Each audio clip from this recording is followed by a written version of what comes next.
The Han Dynasty, spanning from 206 BCE to 220 CE, marked a transformative era in Chinese history, deeply rooted in its agrarian foundations.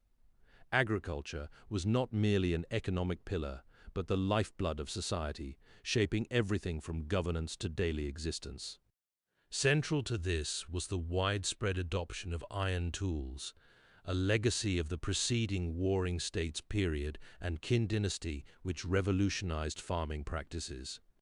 These tools, ranging from plows to sickles, enabled deeper tilling and more efficient harvesting, supporting a growing population and fostering surplus production.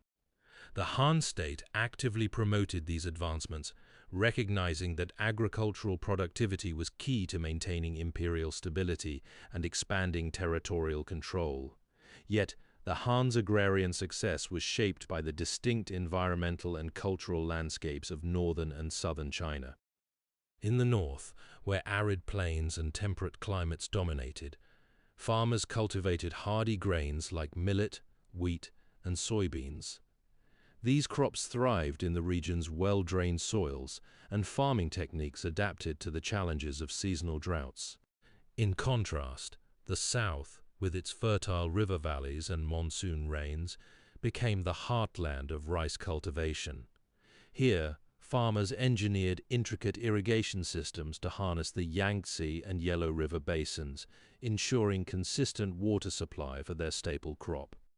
Rice paddies, often terraced on hillsides, became a symbol of southern ingenuity, while the reliance on floodplain agriculture shaped social structures and trade networks. The Han's agricultural innovations extended beyond crops.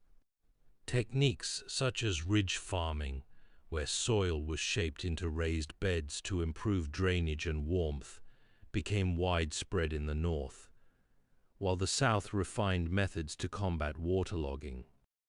These practices, combined with state-sponsored irrigation projects, not only bolstered food security, but also reinforced the dynasty's ability to sustain its vast population. By integrating technological progress with regional adaptation, the Han dynasty ensured that agriculture remained the cornerstone of its enduring legacy. The Eastern Han dynasty saw further refinements in iron technology, including water-driven bellows that produced higher-quality wrought iron, enabling more durable plows and tools. These advancements allowed deeper tilling and the widespread adoption of ridge farming in northern regions, while pit farming optimized water retention in marginal lands. Such innovations boosted crop yields, supporting population growth and the expansion of regional markets, while also intensifying land consolidation among wealthy landlords, reshaping rural social structures. Agriculture was the lifeblood of Han dynasty society, shaping the economy, social hierarchy, and daily existence of millions. The cultivation of staple crops like millet, wheat, and rice formed the foundation of rural life, with each grain suited to specific regions and climates. Millet and wheat thrived in the arid northern plains, where farmers relied on hardy techniques to maximize yields, while rice, requiring flooded fields, was cultivated in the fertile southern river valleys. These crops not only sustained the population, but also became central to trade networks, with surplus grain exchanged for goods like silk, ceramics, and metal tools. The demand for stable food production drove the expansion of irrigation systems, as state-sponsored projects transformed arid lands into productive farmland. Canals, dikes, and reservoirs, often built by conscripted laborers, ensured consistent water supply, reducing the risk of famine and enabling population growth. The social structure of Han villages mirrored the agrarian economy's demands. Small family farms, once the backbone of the system, gradually gave way to larger landholdings controlled by wealthy landlords. These elites, who amassed vast estates, wielded significant political influence, while tenant farmers and laborers toiled under their authority. The government's attempts to regulate land distribution, such as during the Western Han's land reform initiatives, often faltered against the power of entrenched landlords. This dynamic fueled social tensions, culminating in rebellions like the Yellow Turban Uprising in 184 CE as peasants began heavy taxation and land consolidation. Technological advancements further reshaped agricultural practices. The Eastern Han's innovation of water-driven bellows revolutionized iron production, leading to stronger, more durable farming tools. Plows became more efficient, enabling deeper tilling and the adoption of advanced techniques like ridge farming and pit farming. These methods allowed cultivation of marginal lands, boosting productivity and supporting a growing population. The integration of these technologies not only enhanced food security, but also laid the groundwork for China's enduring agrarian traditions. By intertwining human ingenuity with the land's potential, Han agriculture ensured the dynasty's stability and set a precedent for millennia to come.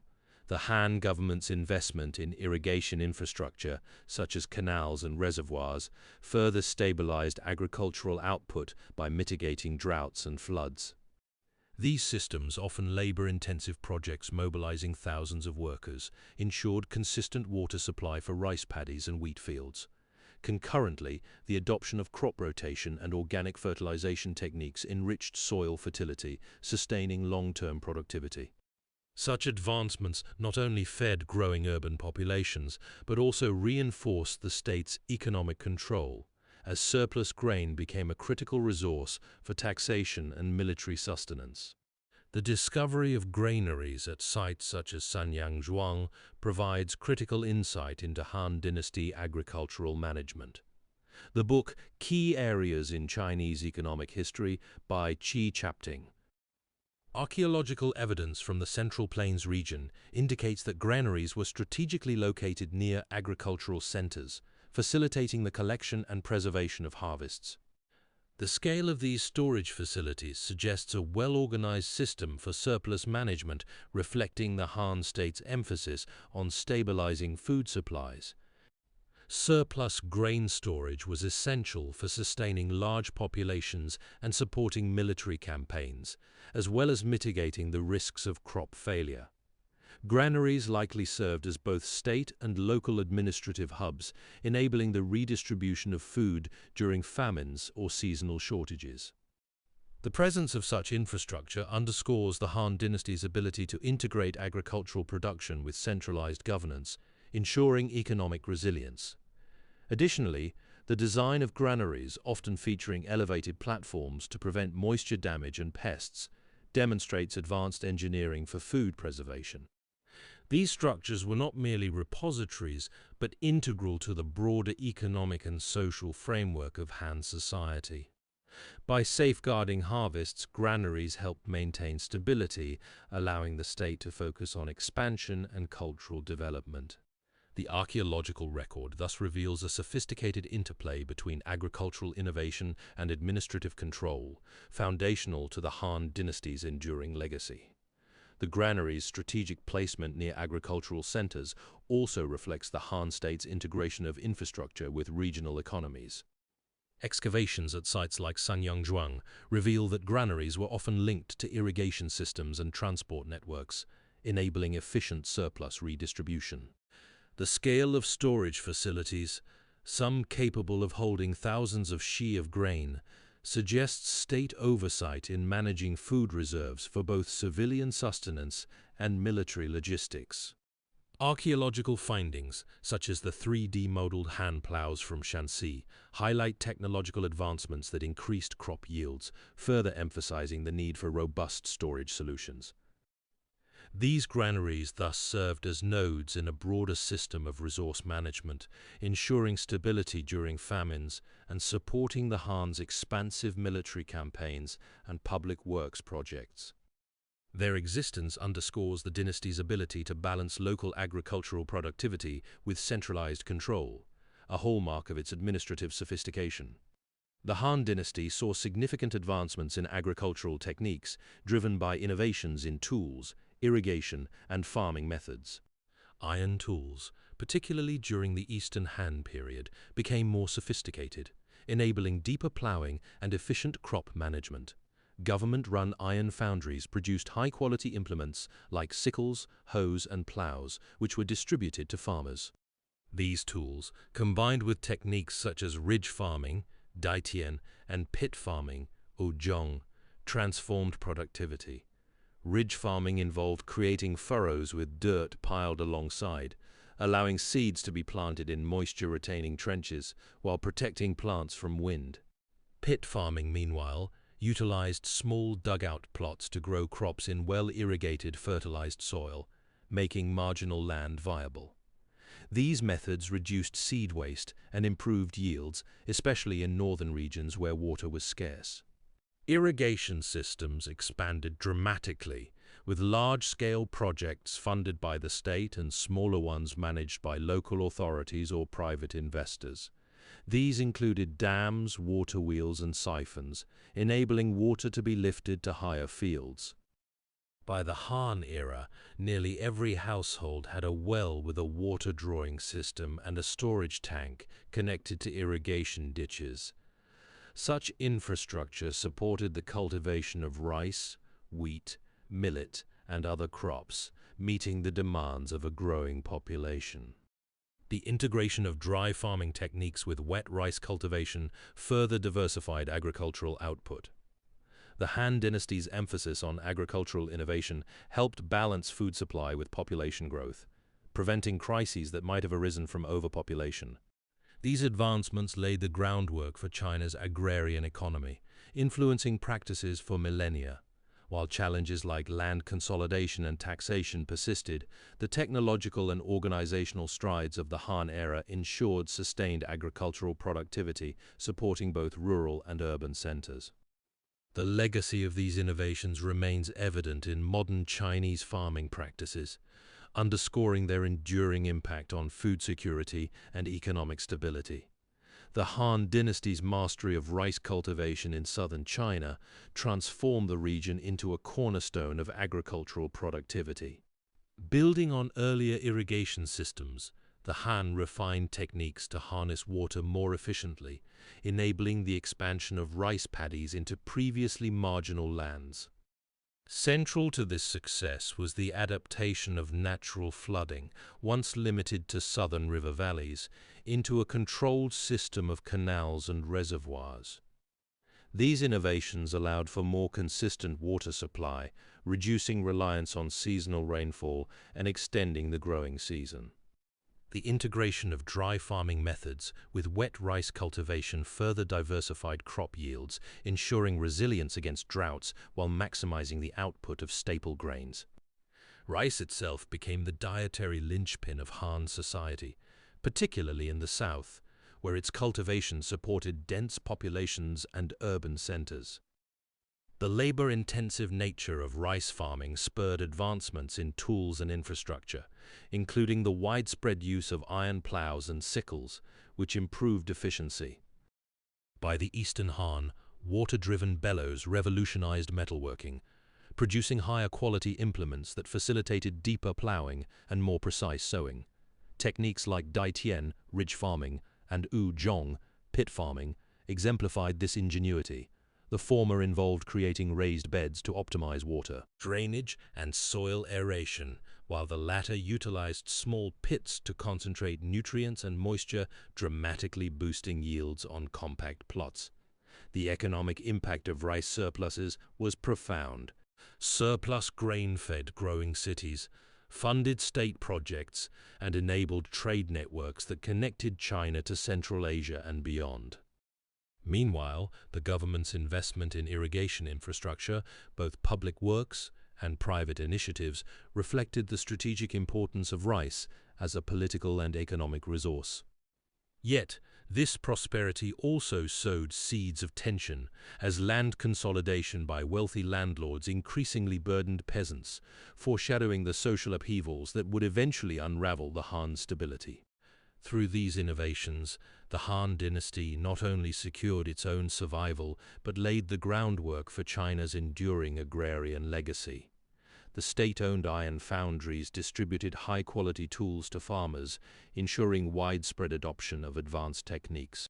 These innovations not only boosted productivity, but also deepened class divisions, as landlords consolidated land and exploited tenant farmers.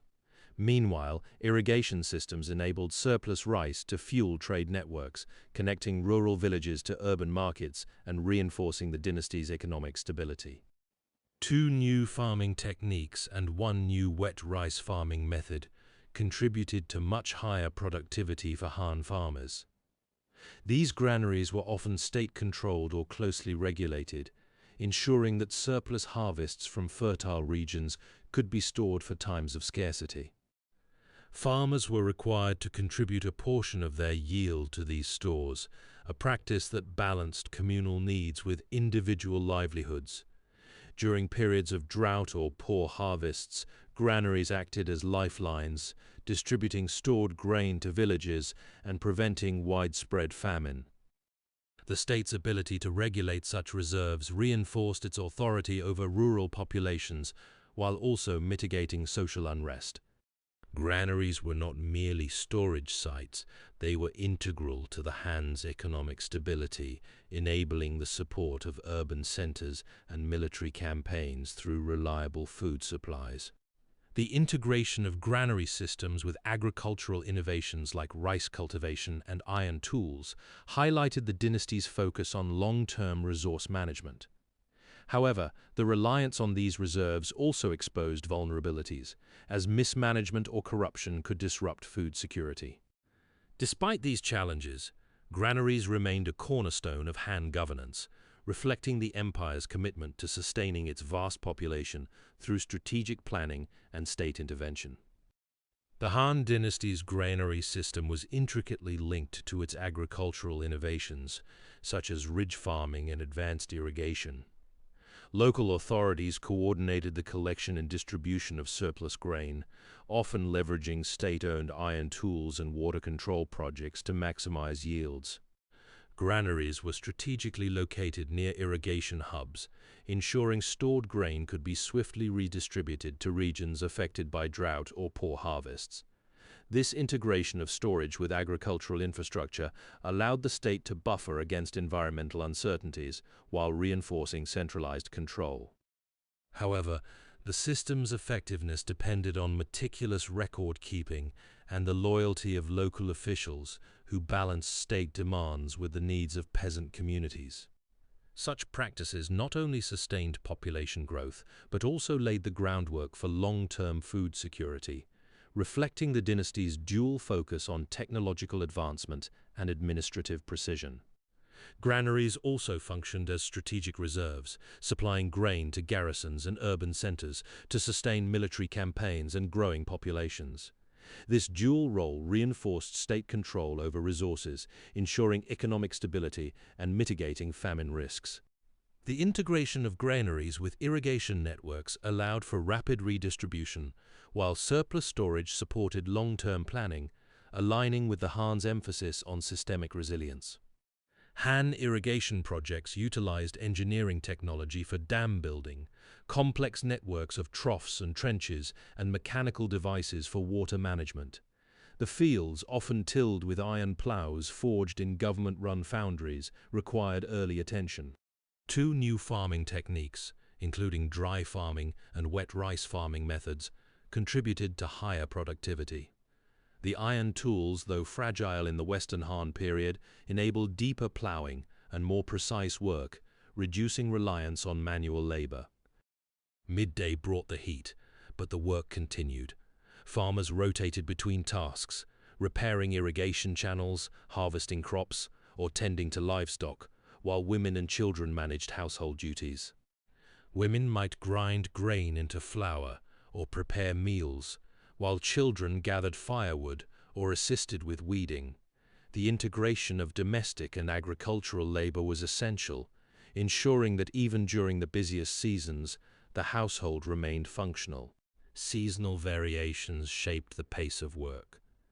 Winter, a time for rest, saw families repairing tools or storing surplus grain, while the rainy season required vigilance in maintaining irrigation systems. In the north, rice cultivation demanded careful planning, with seedlings nurtured in nurseries before being transplanted into flooded fields, a practice that required coordination and communal effort. The Han state's role in agriculture was subtle yet significant.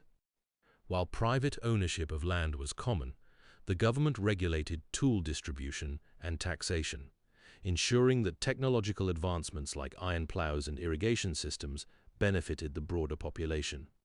This balance between individual labor and state oversight sustained the empire's agrarian foundation, linking the daily toil of farmers to the stability of the Han dynasty itself.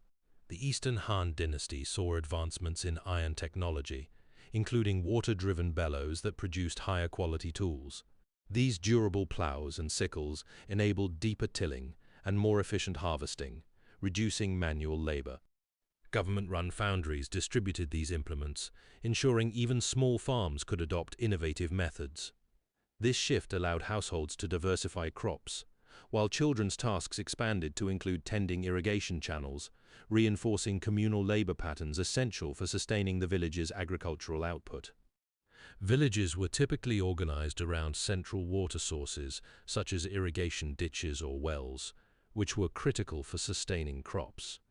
These water systems were often maintained through communal labor, reflecting the collective effort required to support agricultural productivity. Housing was generally modest, with single-story structures made of wood and clay, arranged in clusters to facilitate shared access to resources and labor. Families lived in close proximity, fostering cooperation and mutual aid, which was essential for managing the demands of farming. Communal spaces played a vital role in village life. Storage areas for grain and tools were often located near the center of the village, ensuring that resources were accessible to all households. Public spaces might also include areas for market activities, where surplus crops could be traded, or gathering spots for seasonal festivals and administrative meetings. The government's role in distributing high-quality agricultural tools, such as iron plows and sickles, further emphasized the interconnectedness of village life and state policy. These tools, produced in government-owned foundries, were distributed to ensure uniformity in farming techniques and to maximize output, reinforcing the idea that village organization was part of a broader system of state control over agriculture. Labor organization within villages was structured around the seasonal cycles of farming during planting and harvesting seasons. Households pooled their labor to complete tasks that required collective effort, such as plowing large fields or constructing irrigation infrastructure.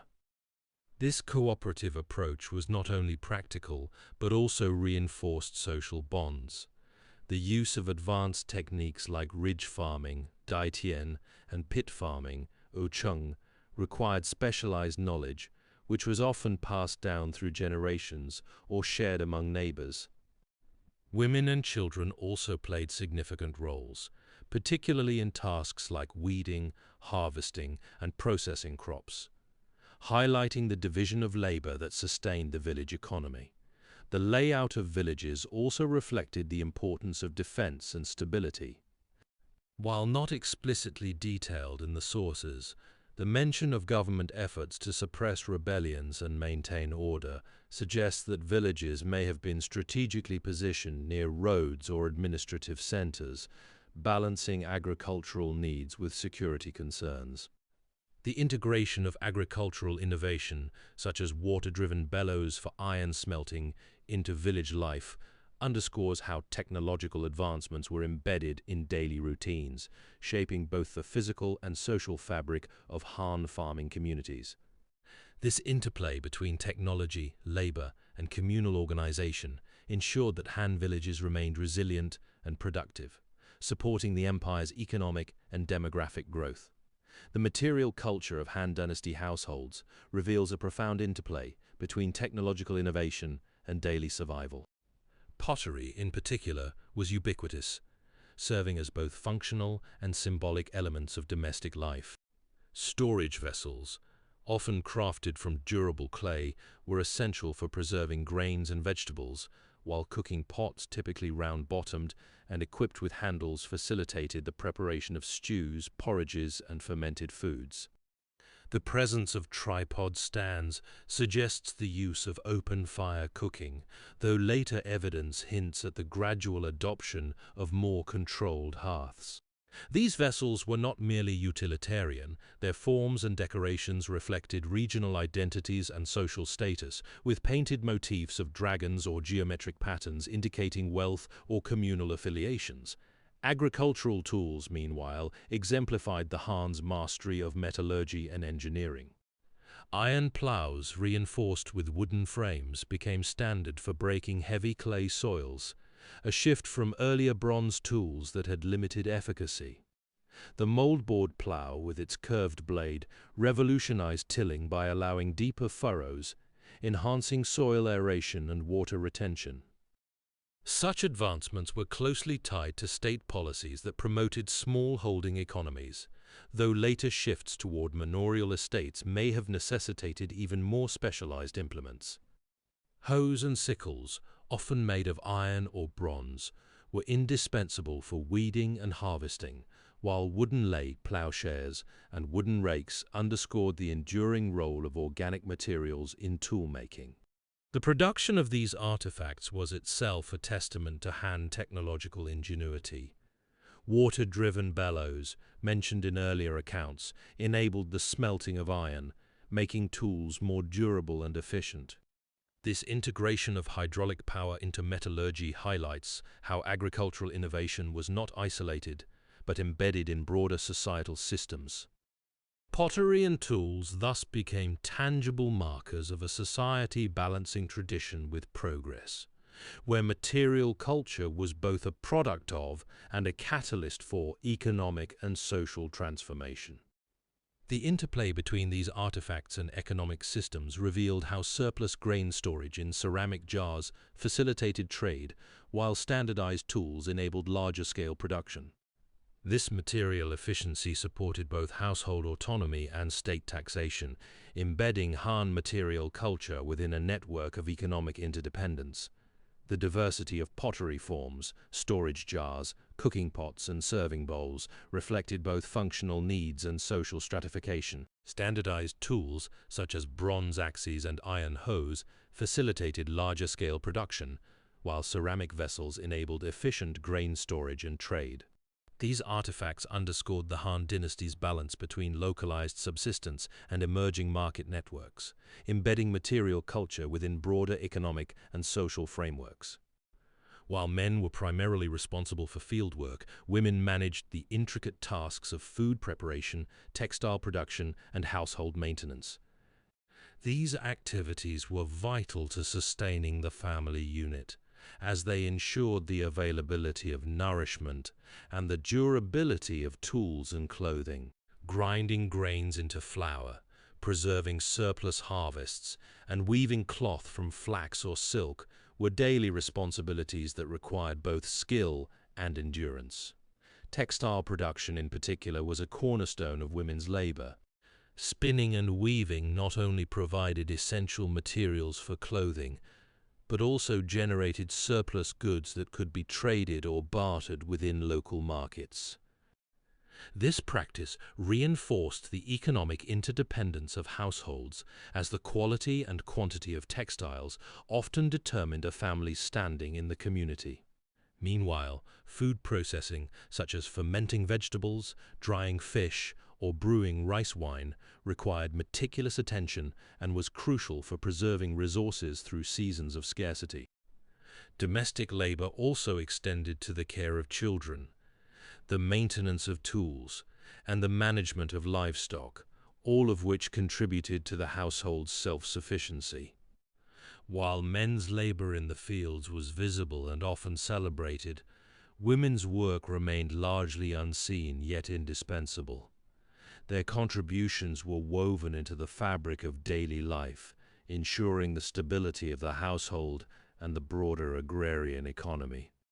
The division of labor, though rigid, reflected the practical needs of survival in a society where both genders played essential roles, albeit in different spheres. Their labor in textile production and food preservation not only sustained households but also generated surplus goods, fostering trade networks that linked villages to regional markets. This economic interdependence reinforced social stability, as women's expertise in crafting durable fabrics and preserving surplus crops ensured resilience during harsh seasons. Meanwhile, men's fieldwork and women's domestic efforts created a complementary system, with each role essential to the community's survival. The integration of these practices supported population growth and agricultural expansion, as surplus resources enabled investment in irrigation and tool-making, further entrenching the Han Dynasty's agrarian foundation. Han irrigation projects utilized engineering technology for dam building, complex networks of troughs and trenches, and mechanical devices for water management. These small landholders, often working fragmented plots, bore the brunt of taxation and labor demands. 2 new farming techniques and 1 new wet rice farming method contributed to higher productivity. Yet, as the Han era progressed, the rise of the landed gentry began to reshape this landscape. Wealthier families, through inheritance or strategic alliances, accumulated vast estates, employing tenant farmers and laborers.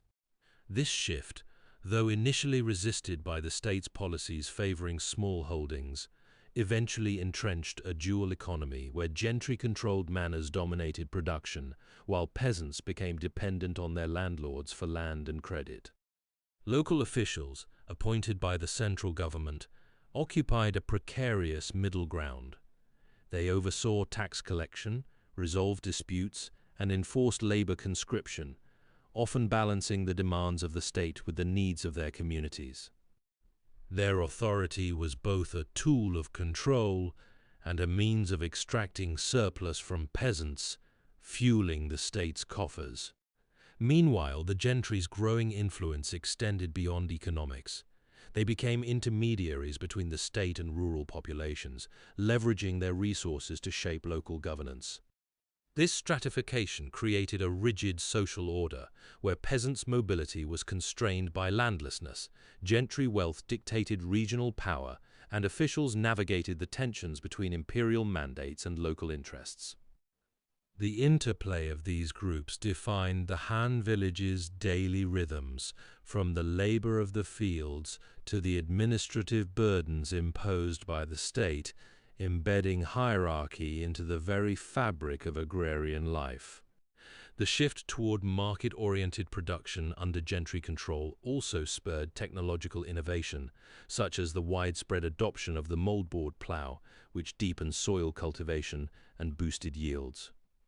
These advancements, documented in archaeological studies of Han-era farming tools, enabled landlords to extract greater surplus from peasants while reducing labor demands. Meanwhile, state policies increasingly relied on coercive measures to stabilize revenue, further entrenching dependency. This technological and social transformation solidified the gentry's dominance, reshaping rural life through a combination of economic leverage, administrative pressure, and evolving agrarian practices. The transition from small holding to manorial estates under Han gentry control reshaped not only economic structures, but also the spiritual landscape of rural communities. As large estates centralized production, villagers increasingly relied on ritual practices to navigate the uncertainties of agricultural life. Ancestor veneration, a cornerstone of Han religious life, became both a personal and communal obligation. Families maintained ancestral tablets in their homes, offering food, incense, and prayers to secure favor from deceased kin. These rituals, often performed during lunar festivals, reinforced filial piety and social cohesion, aligning spiritual devotion with Confucian ideals of hierarchy and duty. Local shrines dedicated to deities like the Earth God or Firvaun, a god of pest control, became focal points for collective worship, where villagers sought protection against droughts, floods, and crop failures. Taoist practices, emphasizing harmony with nature, complemented these rituals. Village elders might lead ceremonies to balance cosmic forces, using talismans or incantations to ensure fertile soil and favorable weather. The adoption of the moldboard plow, which deepened soil cultivation, coincided with seasonal rites marking the start of planting and harvest. In spring, Villagers would offer first produce to the land spirit, while autumn festivals celebrated abundance with communal feasts and sacrifices. These cycles mirrored the rhythms of agricultural labor, intertwining spiritual observance with the practical demands of survival. State policies, though focused on taxation and control, occasionally intersected with religious practice. Confucian orthodoxy, promoted by the Han court, framed ancestor worship as a moral duty, while Taoist traditions thrived in rural areas where their emphasis on natural balance resonated with farmers. Archaeological evidence from sites like Sanyangzhuang reveals material remnants of these practices. Ceramic vessels for offerings, inscribed tablets and tools linked to ritual activities. Such findings underscore how spiritual beliefs were not separate from daily life, but embedded in its fabric, guiding both individual piety and collective resilience. The Han village, thus, was a space where agricultural labor, social hierarchy, and spiritual devotion coexisted, each reinforcing the others in an intricate web of survival and meaning. Inscriptions on wooden tablets from Sanyangzhuang reveal detailed records of ritual dates and offerings, underscoring the systematic integration of spirituality into agricultural planning. These artifacts, alongside ceramic vessels and ritual tools, highlight how villages maintained a tangible connection to the divine through material culture. Such practices reinforced social cohesion, ensuring that spiritual observance remained central to the rhythms of farming life. Among the most significant was the Lunar New Year, or Spring Festival, celebrated at the turn of the solar year. This time of renewal coincided with the winter solstice, a moment when the village paused to honor ancestors and seek blessings for the coming harvest. Families gathered to clean homes, prepare special foods, and offer sacrifices at family altars, ensuring the favor of deities and forebears. The festival's emphasis on renewal mirrored the cyclical nature of farming, as villagers collectively reflected on past labor and envisioned the year ahead. Equally vital was the Qingming Festival, or Tomb Sweeping Day, observed around mid-April when spring plowing began. During this time, villagers traveled to ancestral graves to clean tombs, present offerings of food and wine, and pay respects to deceased kin. This practice reinforced kinship ties and reminded the community of its intergenerational responsibilities. The festival's timing aligned with the agricultural rhythm of preparing fields, as the act of tending to ancestors paralleled the care required for crops. Such rituals ensured that spiritual and material worlds remained intertwined, with offerings to the dead, believed to secure the favor of the earth spirits governing fertility.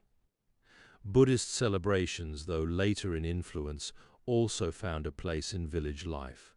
Monasteries near the village hosted festivals during the Vasa, or rains retreat, a period of meditation and reflection. Laypeople contributed offerings of rice, cloth, and incense, fostering a reciprocal relationship between monastic communities and farmers. These events provided opportunities for collective prayer, reinforcing shared values of diligence and harmony. Through these festivals, the Han village maintained a rhythm that harmonized spiritual devotion with agricultural necessity.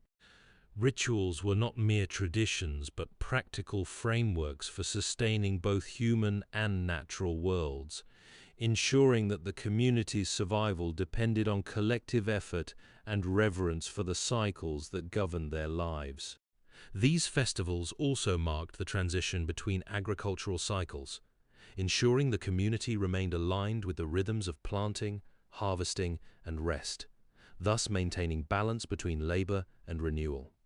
Through shared rituals, villagers reinforced collective identity, ensuring that spiritual and material worlds remained intertwined, sustaining both human and natural cycles essential for survival. Han irrigation projects utilized engineering technology for dam building, complex networks of troughs and trenches, and mechanical devices for water management. These homes, with their enclosed courtyards and shared spaces, symbolized the interdependence of family members, from elders to children, in both daily labor and communal rituals. Two new farming techniques, including dry farming and wet rice farming methods, contributed to higher productivity. Land ownership, a privilege granted during the Qin and Han dynasties, reinforced the family's role as the primary economic actor. Private farms, managed by patriarchal heads, relied on the labor of all family members, from plowing fields to harvesting crops. Inheritance practices, particularly the primogeniture system, ensured that land and resources remained within the family, preserving its economic stability.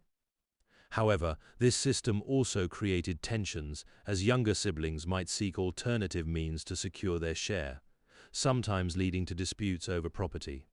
The state, recognizing the family's role in maintaining social order, occasionally intervened to mediate such conflicts, underscoring the delicate balance between familial autonomy and imperial control. Beyond economics, the family provided a safety net during times of hardship. In times of famine or natural disaster, extended kinship networks pooled resources, redistributing food and labor to sustain members. This collective resilience was critical in a society where agricultural productivity dictated survival. The family's social role extended to education and moral guidance, with elders passing down Confucian values that emphasized filial piety, duty, and harmony. These principles not only reinforced internal family cohesion, but also aligned with the state's broader vision of a well-ordered society. Yet, the family's influence was not absolute. As the Han Dynasty progressed, the rise of landlord classes and shifting land policies began to erode the dominance of private family farms. Nonetheless, the family remained the bedrock of Han society, its structure and values shaping the lives of millions. Through shared labor, inheritance, and communal support, the family ensured the continuity of agrarian life, even as external forces began to reshape its landscape. Two new farming techniques and one new wet rice farming method contributed to much higher productivity for Han farmers. These methods allowed farmers to cultivate previously marginal lands, producing surplus grain that became the backbone of both local markets and state demands. The government, recognizing the importance of stable food supplies, implemented policies to regulate production and distribution, ensuring surplus grain could be stored, redistributed, or allocated to support infrastructure projects and military campaigns. Taxation was central to this system. Peasants contributed a portion of their harvest as tribute, often in the form of grain, which was then used to feed soldiers, pay officials, or sustain urban populations. The state also maintained granaries to buffer against famines, though this system sometimes exacerbated inequality. As land consolidation led to the rise of wealthy landlords, private farms dwindled, and the state's reliance on surplus grain became more pronounced. Landlords, meanwhile, controlled vast estates, leveraging their holdings to influence local economies and tax collection. Barter trade flourished in rural markets, where surplus crops were exchanged for tools, textiles, and other goods. However, the state's demand for grain often disrupted this system, as officials prioritized centralized control over local commerce. Surplus production also enabled some farmers to engage in long-distance trade, exporting surplus rice and silk to neighboring regions. This exchange not only enriched certain communities, but also integrated Han agriculture into broader economic networks.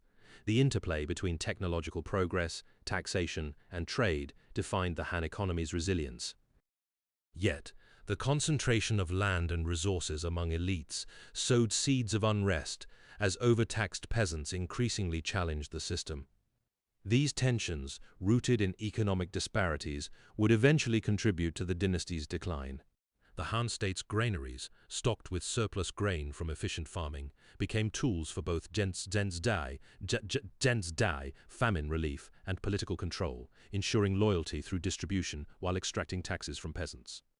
Meanwhile, merchant networks expanded, linking rural surpluses to urban markets, though this growth deepened inequalities. As landlords consolidated land, their private granaries further entrenched economic power, fueling tensions that would eventually erupt into rebellion. The Han Dynasty's agricultural success hinged on a deep understanding of local climates and geographies, shaping techniques and crop choices across the empire. In the north, where arid conditions and limited rainfall dictated farming, dryland methods like ridge farming flourished. Farmers carved ridges into the soil, allowing sunlight to warm the earth while channeling rainwater efficiently. This technique, known as Dai Tian, not only conserved moisture but also protected crops from wind, ensuring stability in harsher climates. Meanwhile, in the south, where monsoons brought ample rain, wet rice cultivation became dominant. Here, farmers flooded fields to create ideal conditions for rice growth, a practice refined through irrigation systems that diverted water from rivers and reservoirs. These innovations reflected a pragmatic adaptation to regional challenges, ensuring food security across diverse landscapes. Beyond crop selection, geography influenced the scale and sustainability of farming. In mountainous or marginal regions, pit farming emerged as a solution. By digging small, sun-warmed pits, farmers could cultivate crops in otherwise unproductive soil, maximizing yields from limited space. This method, Wuzhong, demonstrated ingenuity in overcoming environmental constraints. However, such techniques required careful management of water resources, prompting the Han government to invest in large-scale irrigation projects. These efforts, documented in historical records, aimed to regulate water distribution, prevent floods, and sustain rice paddies in the south while supporting dryland crops in the north. The state's role in infrastructure underscored the interdependence between environmental conditions and agricultural productivity.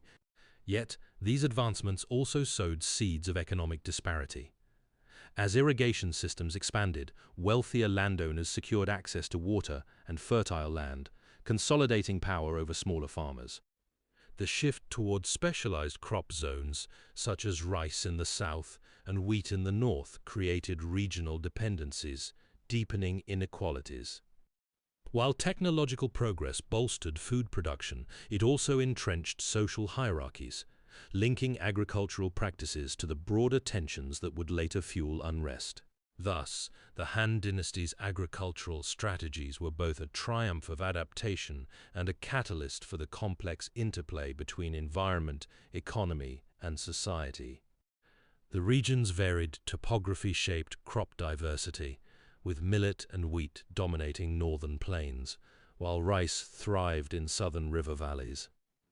Villagers adapted techniques like ridge farming to combat wind and retain moisture, while pit farming maximized yields on marginal land. These methods, paired with state-sponsored irrigation projects, transformed surplus production, fueling trade networks and urban centers. Yet, the concentration of land in landlord hands deepened class divides, as tenant farmers bore the labor of maintaining these systems, their fates tethered to the rhythms of monsoons and state policies.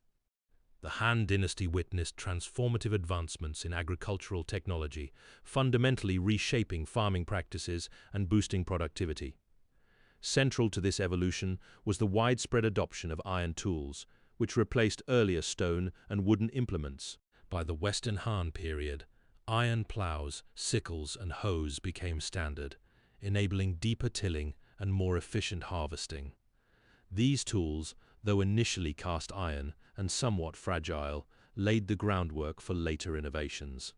By the Eastern Han, breakthroughs in iron smelting, such as the invention of water-driven bellows, produced high-grade wrought iron implements, further enhancing agricultural output. Irrigation systems emerged as another cornerstone of Han agricultural success. The dynasty expanded upon Qin-era infrastructure, constructing complex networks of dams, canals, and reservoirs to manage water distribution. Troughs and trenches channeled water to fields, while siphons and water wheels facilitated its movement to higher elevations. These systems were critical for rice cultivation, which thrived in flooded plots. The Han also pioneered techniques like ridge farming, Dai Tian, where raised soil rows improved drainage and aeration, and pit farming, Ozhong, which allowed crops to flourish in marginal lands by concentrating water and nutrients. Such methods dramatically increased yields, particularly in regions with challenging terrain. The integration of these technologies was bolstered by state involvement. Government-owned iron foundries produced standardized tools, ensuring their widespread availability, while large-scale irrigation projects reflected centralized planning. By the later Han period, evidence suggests that nearly every household had access to wells equipped with sophisticated pumping mechanisms, underscoring the era's emphasis on water management. These innovations not only stabilized food supplies but also supported population growth, as noted in the source's observation that they avoided disastrous imbalances between food supplies and the growing population. However, technological progress also deepened social inequalities. The rise of landlordism, fueled by land concentration and state policies, marginalized small farmers, setting the stage for later unrest. Despite these tensions, the Han Dynasty's agricultural advancements left an enduring legacy, with many techniques and tools still influencing modern farming in China. The interplay between innovation, statecraft, and socioeconomic change defined this era, illustrating how technological progress could both sustain and destabilize societies. The adoption of water-driven bellows in the Eastern Han revolutionized iron smelting, producing tougher plows and sickles that enabled deeper tilling and more efficient harvesting.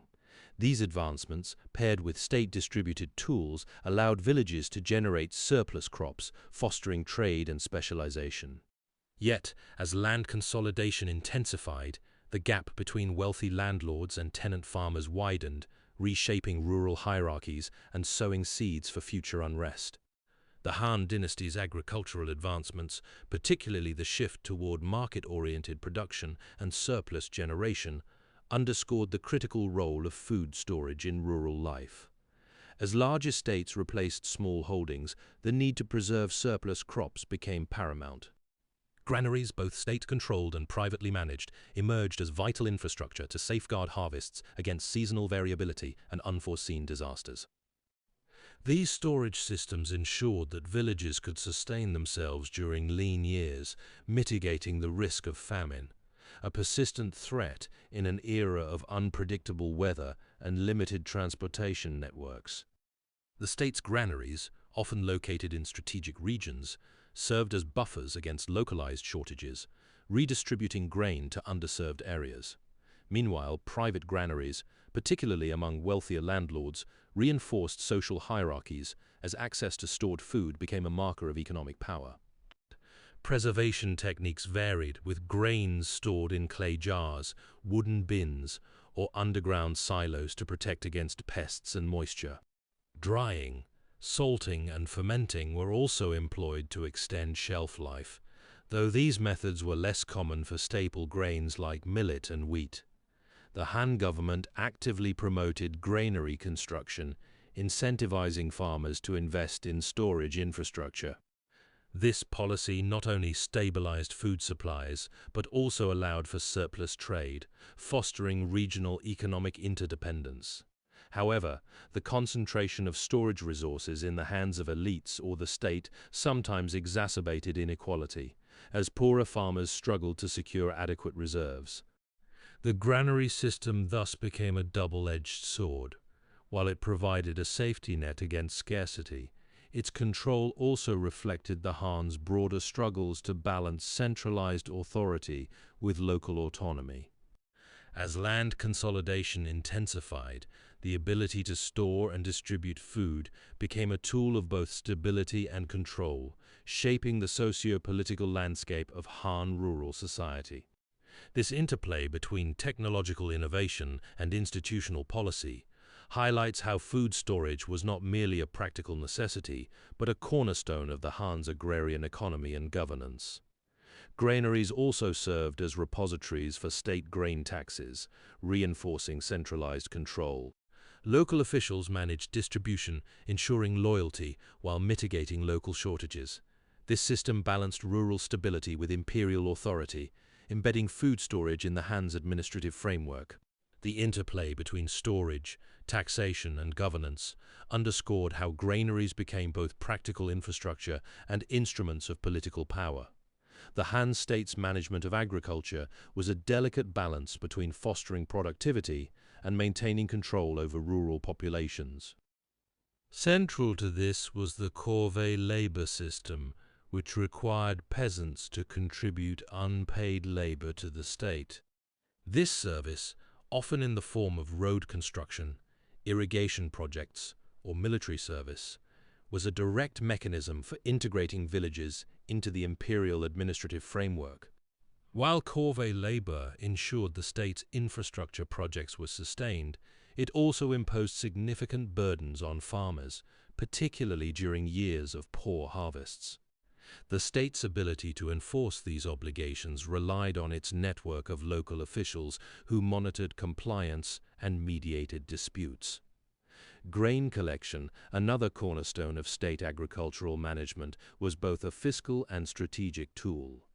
Peasants were required to surrender a portion of their harvest as tribute, stored in state granaries. These granaries served dual purposes.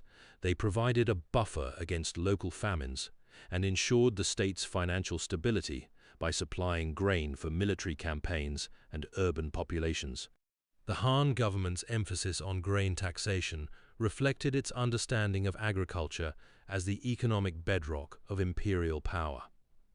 However, the transition from small holdings to large estates, as noted in scholarly analyses, complicated this system. While the state initially promoted small holdings to maximize tax revenue, the rise of manorial estates, dominated by wealthy landowners, eroded its direct control over production. Regulation of food distribution further underscored the state's role in shaping rural life. Local officials managed the allocation of stored grain, ensuring that both the state and local elites received their share while mitigating shortages. This system reinforced loyalty to the central government, as villages depended on state granaries for survival during crises. Yet, it also created tensions, as local elites often manipulated distribution to consolidate their own power. The Han state's agricultural policies, therefore, were not merely about extracting resources, but about embedding itself in the daily rhythms of rural life. By intertwining taxation, labor, and distribution, the state ensured its dominance over the agrarian economy while navigating the challenges posed by evolving land tenure patterns.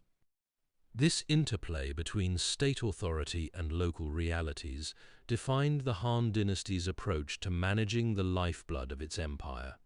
The Han dynasty's expansion of trade routes, particularly the Silk Road, transformed rural economies by linking villages to distant markets. Villages along these routes became hubs for exchanging surplus grain, iron tools, and silk for exotic goods like spices, glassware, and Central Asian livestock. This trade not only diversified local economies, but also introduced new agricultural practices. For instance, the demand for high-quality iron tools, refined during the Eastern Han through innovations like water-driven bellows, allowed farmers to adopt advanced techniques such as ridge farming and pit farming. These methods, which increased yields on marginal land, spread beyond their regions of origin as traders and settlers carried them southward. The exchange of goods also facilitated the movement of ideas. Villages that traded with Central Asia began incorporating foreign crops, like grapes and pomegranates, into their agriculture, while silk production techniques influenced textile practices in neighboring regions.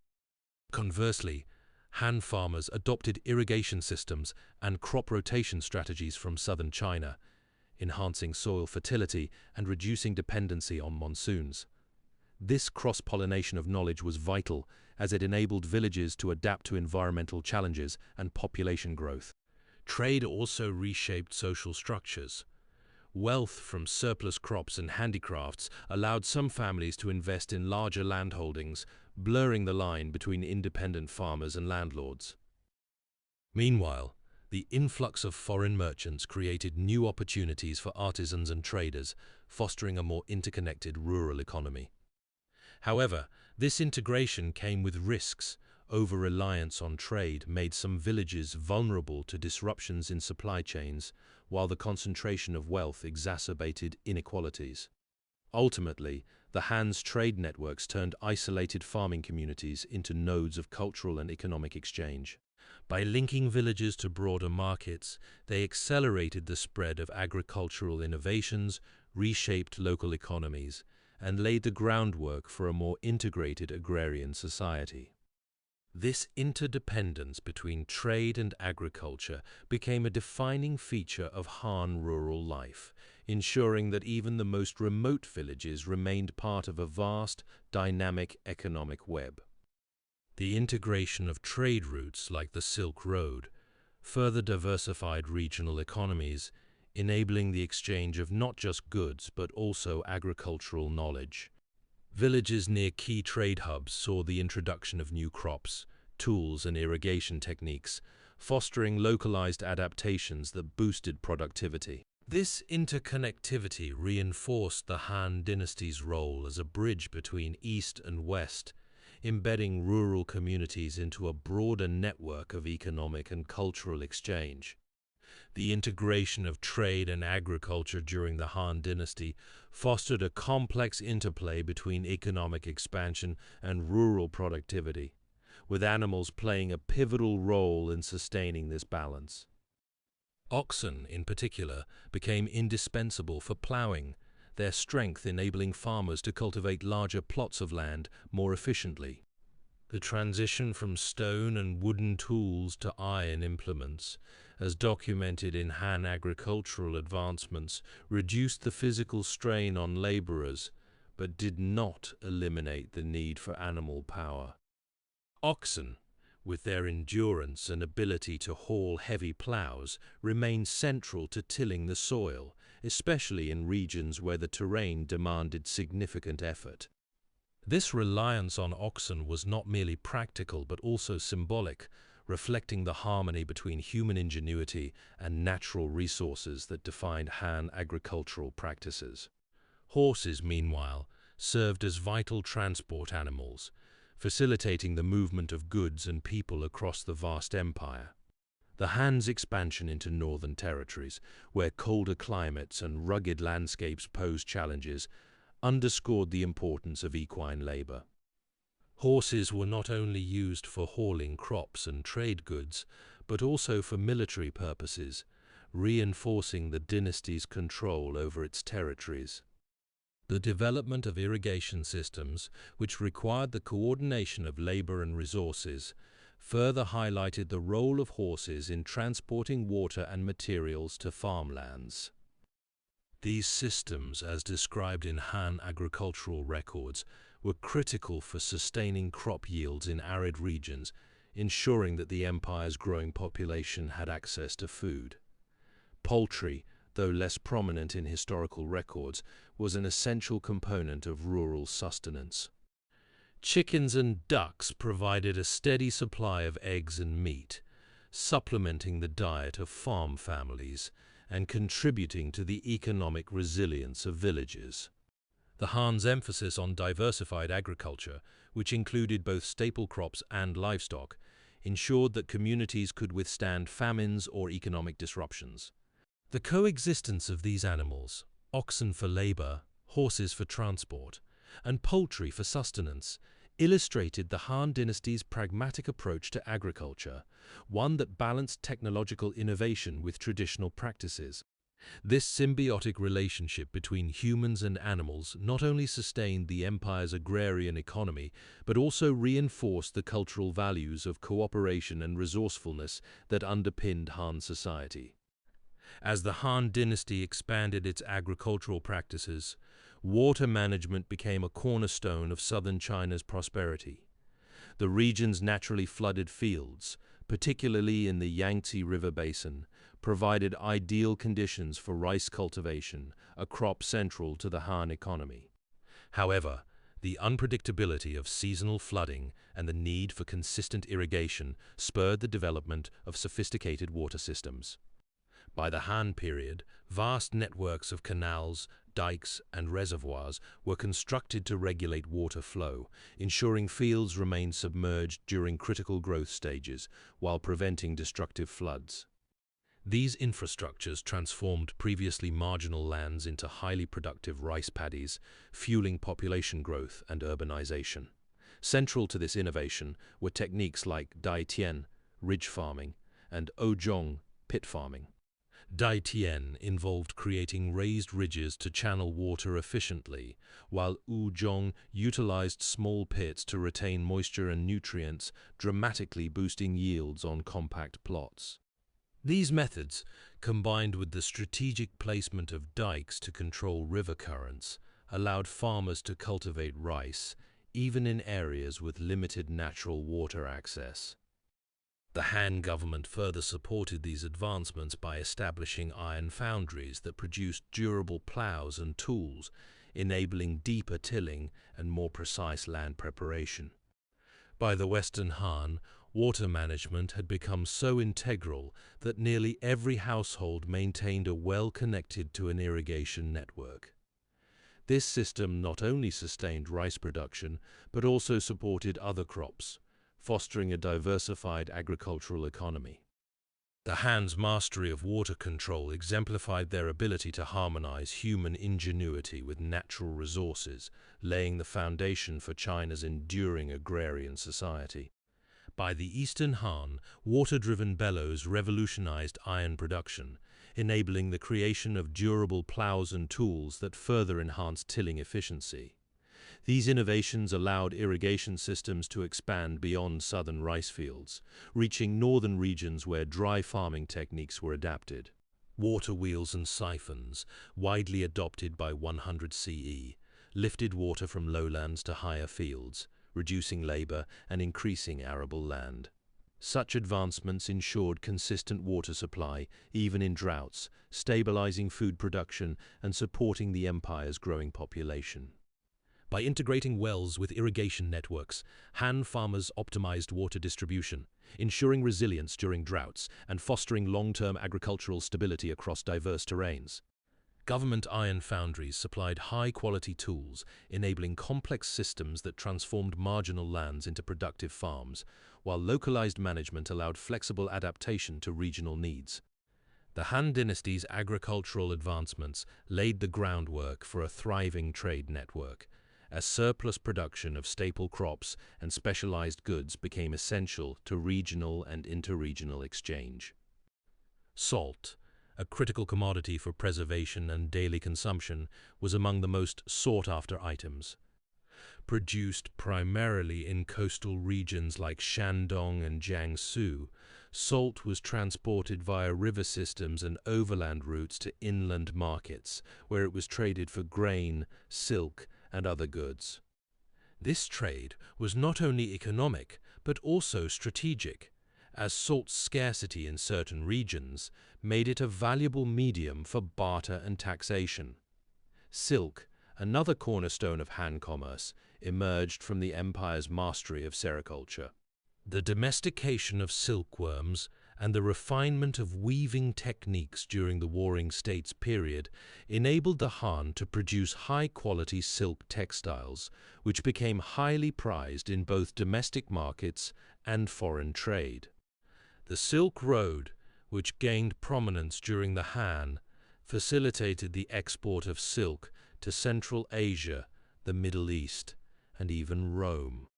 This exchange not only enriched the Han economy, but also fostered cultural interactions as foreign goods like glassware, spices, and horses entered China, while Han innovations spread westward. Beyond salt and silk, other commodities played vital roles in trade.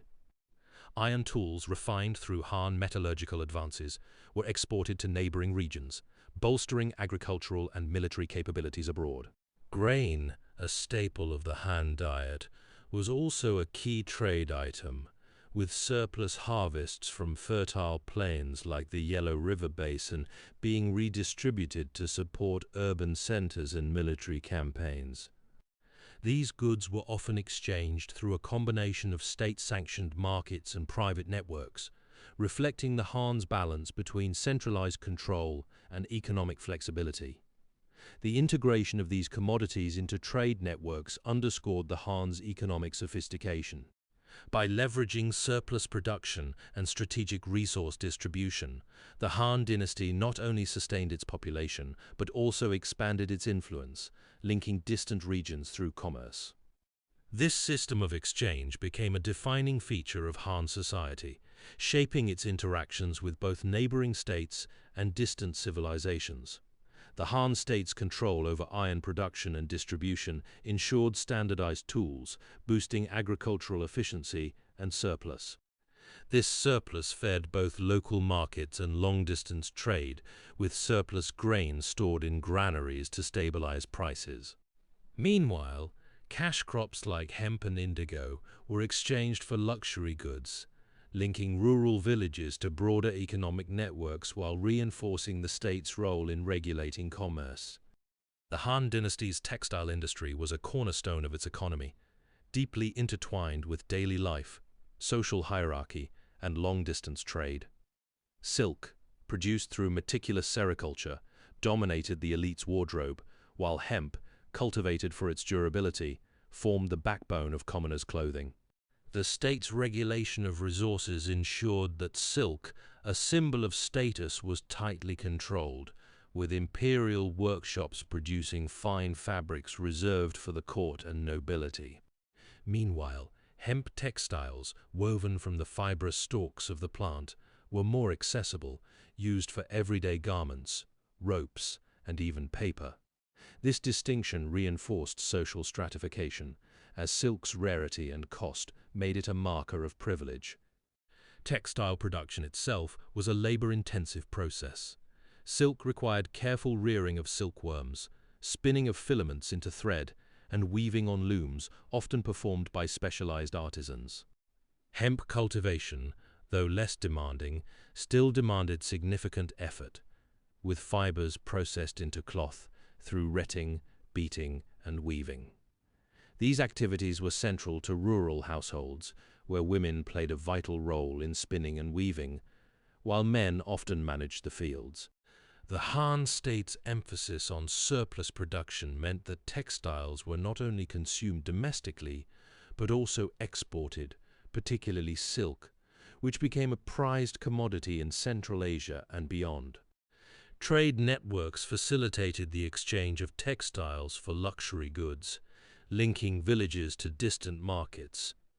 Hemp, valued for its versatility, was traded for items like spices and metals, while silk's high demand allowed it to be used as currency in some regions. The state's role in regulating commerce ensured that these exchanges supported both local economies and imperial coffers. Textiles thus served as both practical necessities and symbols of power, reflecting the Han dynasty's ability to balance subsistence needs with economic ambition. Their production and trade underscored the dynasty's reliance on organized labor, resource management, and the intricate web of social and economic relationships that defined daily life. The Han state's regulation of commerce extended to textile production, with officials overseeing quality standards and tax collection on surplus goods. Textiles, particularly silk, became integral to state revenues, funding military campaigns and infrastructure projects. Regional variations in textile specialization, such as Zhongnan's fine silk versus northern hemp textiles, fostered localized economies while reinforcing the dynasty's control over resource distribution. This system ensured textiles remained both a domestic staple and a tool of imperial economic strategy. The Han dynasty's economic and technological advancements in agriculture laid the groundwork for the production of materials that would later influence clothing. While the provided evidence focuses on farming tools and irrigation systems, it indirectly highlights the interdependence between agricultural surplus and textile production. For instance, the government's control over iron foundries and the distribution of high-quality agricultural implements suggest a centralized system that could extend to managing resources for clothing materials. Silk, a hallmark of Han textiles, was cultivated in regions like Sichuan and Jiangsu, where favorable climates supported sericulture. However, the evidence does not explicitly detail the types of clothing or their regional variations. Social status in the Han Dynasty was often reflected in attire, with the elite wearing silk garments dyed in vibrant colors, while commoners relied on hemp or wool. The source notes that the Han government promoted land investment, leading to the rise of landlords who controlled vast estates. This consolidation of land might have influenced clothing production, as wealthier classes could afford more elaborate fabrics and patterns. Occupational distinctions were also evident. Farmers, laborers, and artisans likely wore practical, durable clothing suited to their tasks. Regional differences in clothing would have been shaped by local climates and available materials. In northern regions where colder temperatures prevailed, heavier woolen garments may have been common, whereas southern areas might have favored lighter silk or cotton. The evidence's emphasis on irrigation and crop diversification, such as rice cultivation in the south, implies that textile production could have adapted to regional resources. However, without specific references to clothing, these connections remain speculative. The Han Dynasty's economic systems, as outlined in the agricultural sources, underscore the broader context in which clothing production and social hierarchy were intertwined, even if the details of attire itself are not explicitly documented. The cultivation of hemp and silk, staples of Han textile production, mirrored regional agricultural specialization. Hemp, requiring less water and thriving in northern climates, became the primary fiber for commoners' coarse garments, while silk, labor-intensive and concentrated in southern regions, adorned the elite. Government policies promoting land consolidation under landlords likely intensified this divide, as wealthier classes controlled silk-producing estates, further entrenching social stratification through material access. The transition from small holding to manorial estates under Han rule reshaped not only agricultural practices, but also the domestic routines of farming households. Cooking and food preparation became central to daily life, reflecting both technological advancements and social hierarchies. Kitchen tools, such as grinding stones for grain, ceramic pots for boiling, and wooden ladles for stirring, were essential for processing staple crops like millet, wheat, and rice. These tools, often passed down through generations, were crafted from locally available materials, with clay and wood dominating due to their durability and accessibility. The preparation of food was a communal activity, with families gathering around hearths to cook meals that balanced nutritional needs with seasonal availability. Nutrition was a priority, as agricultural surplus allowed for more varied diets. The Han emphasis on rationalized farming, as noted in scholarly analyses, extended to food storage and preservation techniques. Earthenware jars sealed with clay were used to store grains, while salt curing and drying methods preserved meats and vegetables. Regional specialization in crops, such as millet in northern plains and rice in southern wetlands, shaped dietary habits, with households adapting recipes to local resources. Communal meals, often shared during festivals or labor-intensive tasks, reinforced social bonds and underscored the role of food in maintaining household cohesion. The use of kitchen tools also reflected broader economic shifts. As manorial estates centralized production, surplus grain was stored in granaries, enabling trade and supporting urban centers. This system, while efficient, deepened disparities, as wealthier households could afford more diverse ingredients, including imported spices and exotic fruits. Meanwhile, commoners relied on staples like millet and soybeans, their nutritional value enhanced by fermentation techniques that improved digestibility. The interplay between agricultural innovation and domestic practices thus highlights how food preparation was both a practical necessity and a marker of social status, shaping the rhythms of Han Dynasty life. The preparation of meals often involved grinding grains into flour, using stone mortars and pestles, a labor-intensive process that shaped daily routines. Clay cooking pots, heated over open flames or in underground ovens, allowed for slow simmering stews and porridges, while bronze vessels became more common in wealthier households, enabling faster boiling and steaming. These methods reflected both practical needs and the social hierarchy, as access to efficient tools influenced dietary diversity and communal feasting practices. Fermentation was a cornerstone of Han Dynasty food culture, serving as both a practical solution to food preservation and a means of enhancing flavor and nutritional value. The Han's reliance on staple crops like millet and soybeans, which were often consumed in forms requiring fermentation, underscores its centrality. Soybeans, for instance, were fermented into products such as soy sauce and bean paste, processes that not only extended their shelf life but also improved digestibility, aligning with the Han's emphasis on dietary balance. Similarly, millet, a primary grain, was frequently fermented into beverages or porridges, leveraging its natural sugars to create tangy, effervescent drinks that complemented the diet of farmers and laborers. Beyond preservation, fermentation played a vital role in beverage production. Rice wine, or ju, was a ubiquitous feature of Han society, crafted through the fermentation of rice and other grains. This process, which required careful control of temperature and time, reflected both technical expertise and cultural tradition. Wine was not merely a luxury, it was integral to rituals, social gatherings, and even medicinal practices, highlighting its dual role in daily life and ceremonial contexts. The widespread use of fermentation in brewing also suggests a sophisticated understanding of microbial activity, a knowledge that likely evolved alongside agricultural advancements. Economically, fermentation supported trade and surplus storage.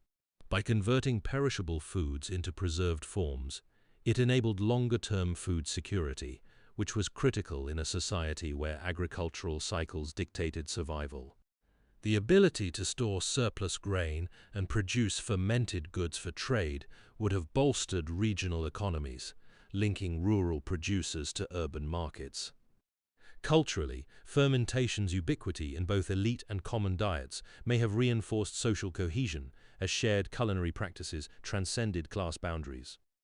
The Han's agricultural innovations, such as the expansion of irrigation and the adoption of bronze tools, likely facilitated the development of fermentation techniques.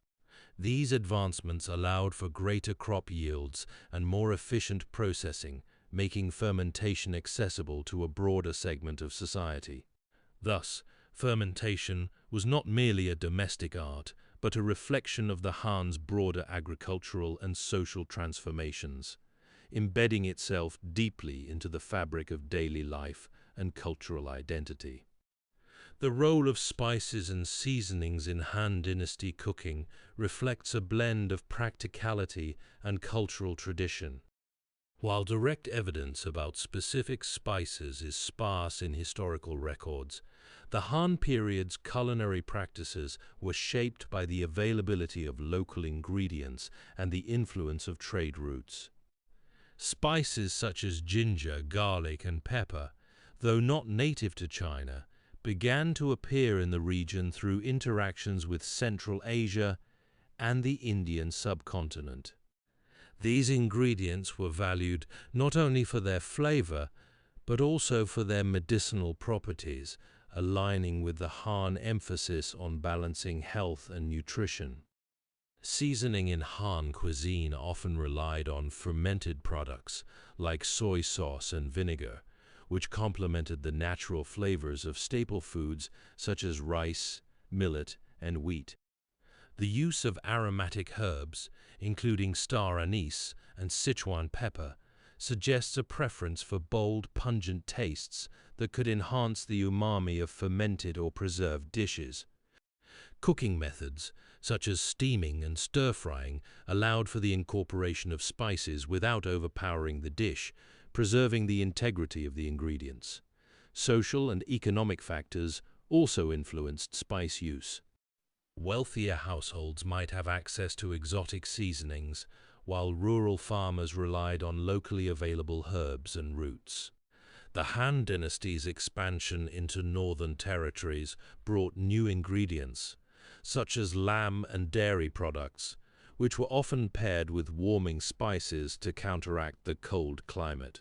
This adaptability highlights how culinary practices mirrored the empire's dynamic interactions with its environment and neighbors.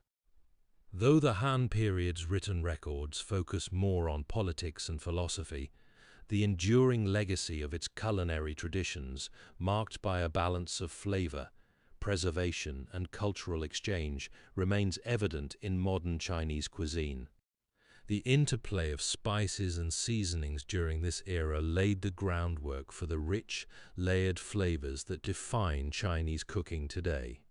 The integration of spices into daily rituals and communal feasts further underscored their cultural significance. Ginger and garlic, staples in both preservation and seasoning, were often exchanged as gifts, symbolizing prosperity.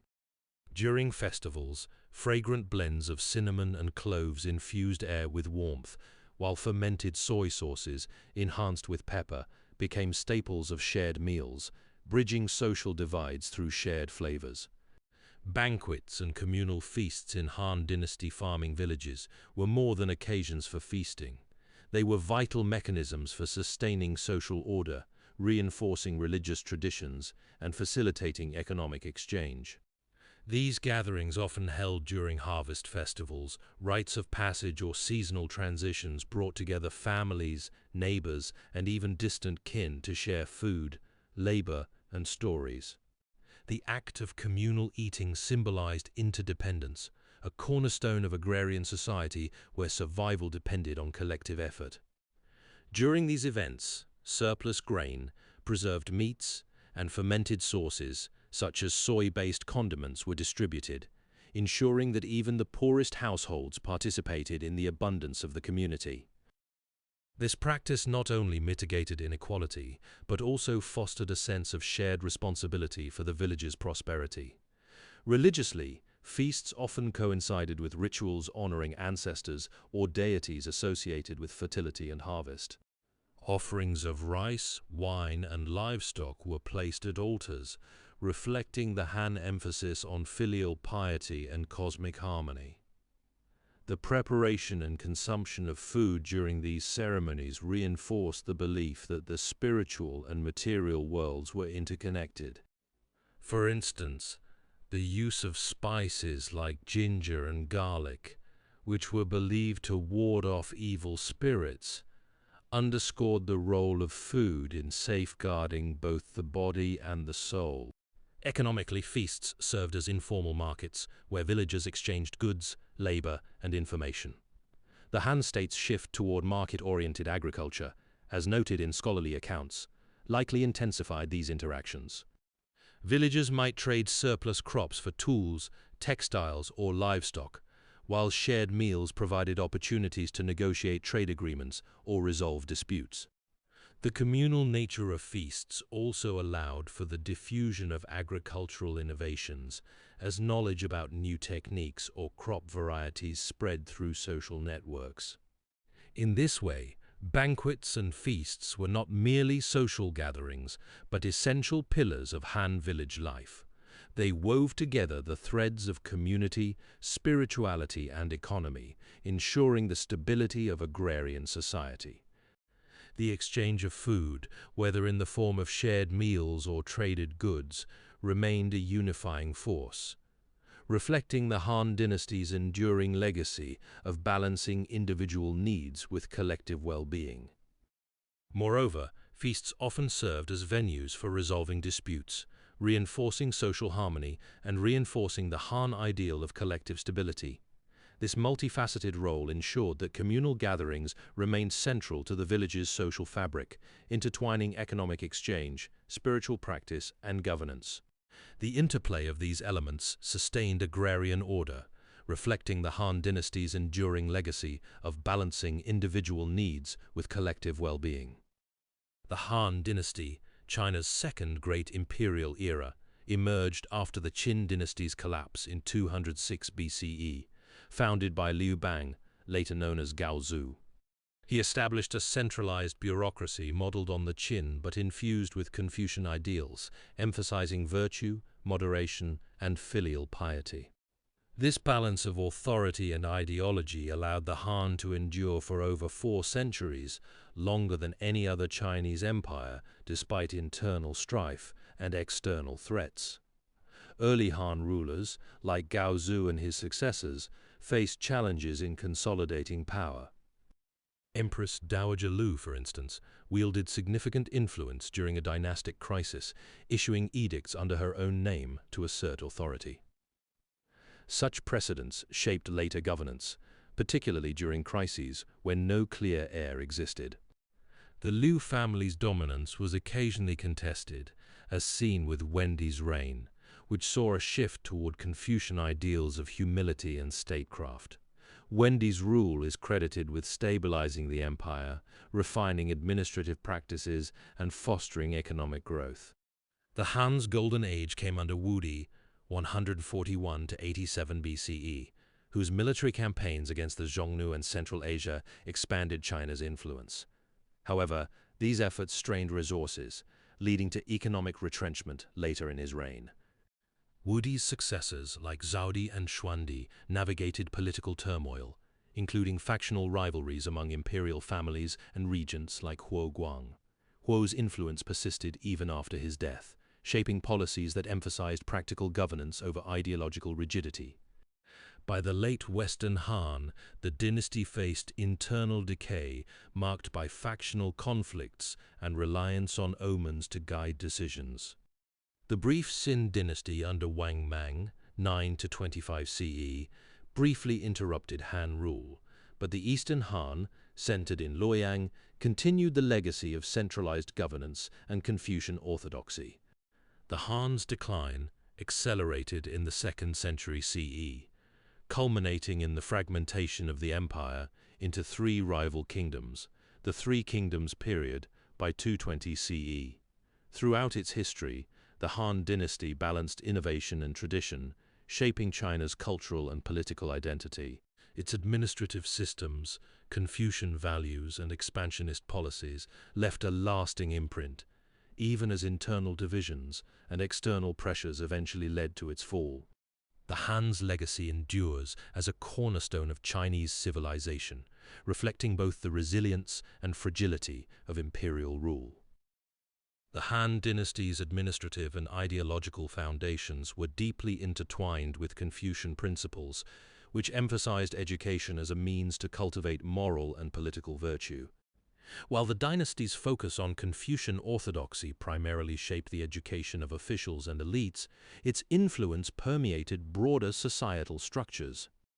Literacy became a tool for maintaining order, as the state relied on written records to manage taxation, land distribution, and military logistics. These records, often maintained by scribes and local administrators, reflected a growing emphasis on standardized script and bureaucratic efficiency. Though village education remains less documented, the Han's promotion of Confucian ideals likely extended to local communities where families may have prioritized basic literacy to participate in governance and religious practices.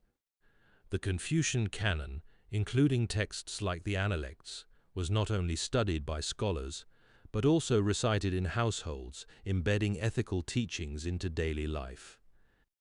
This cultural emphasis on learning reinforced social hierarchies, as mastery of classical texts became a marker of status.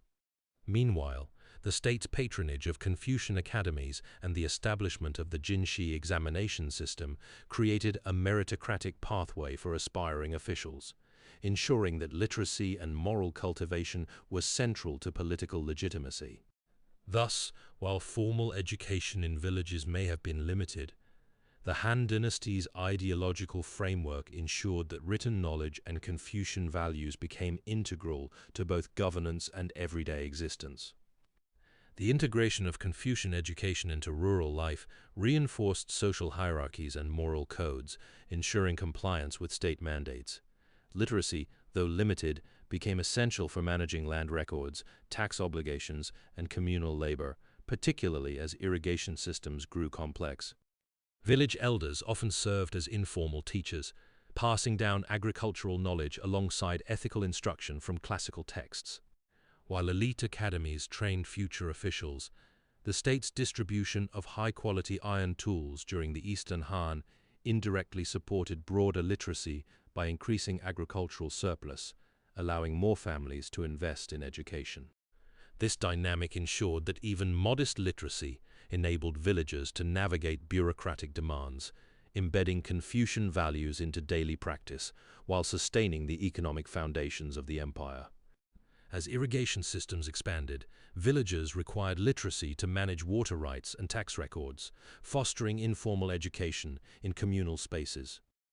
The state's distribution of iron tools not only boosted productivity, but also created a class of landowners who commissioned scribes to document agricultural practices, blending Confucian ethics with practical knowledge. This interplay ensured that literacy, though limited, became a tool for both economic survival and social mobility in rural communities. Confucianism became the cornerstone of societal order in the Han Dynasty, shaping the moral and social frameworks that governed both families and communities. At the heart of this philosophy was the emphasis on hierarchy, filial piety, and ethical conduct, which permeated daily life in farming villages. Elders, particularly fathers and grandparents, held authority not through force, but through their perceived wisdom and adherence to Confucian ideals. Children were taught to respect and obey their parents, a duty framed as both a moral obligation and a means of maintaining social harmony. This structure extended to the broader community, where village leaders, often local gentry or respected elders, modeled their governance on Confucian principles of virtue and collective responsibility. Disputes were resolved through mediation rooted in these values, prioritizing restoration of harmony over punitive measures. The state's promotion of Confucian scholarship further entrenched these ideals. During the reign of Emperor Wu, r. 141 to 87 BCE, the Han court established rigorous civil service exams to select officials based on mastery of Confucian classics. While these exams primarily served the bureaucracy, their influence seeped into rural areas where aspiring scholars sought to emulate the moral rigor of imperial officials. Village schools, though rare, emerged in wealthier regions, teaching children the 5 classics and instilling a sense of duty to the state and family. Even in the absence of formal education, Confucian values permeated oral traditions, with stories of virtuous ancestors and moral parables reinforcing the importance of self-discipline and communal welfare. Confucianism also shaped the economic and social rhythms of village life. The emphasis on diligence and frugality aligned with the agrarian economy, where hard work was seen as a virtue. Land ownership and inheritance followed strict patriarchal lines, ensuring that family lineage and property remained intact. At the same time, Confucian ideals of benevolence encouraged villagers to care for the poor and elderly, fostering a sense of collective responsibility. This blend of personal virtue and communal duty created a stable, if rigid, social order, one that balanced individual ambition with the needs of the collective, ensuring the Han Dynasty's enduring influence on rural life. Confucian ideals also permeated local governance, with village councils often resolving disputes through principles of hierarchy and moral duty, reflecting the broader state's emphasis on ethical leadership and social harmony.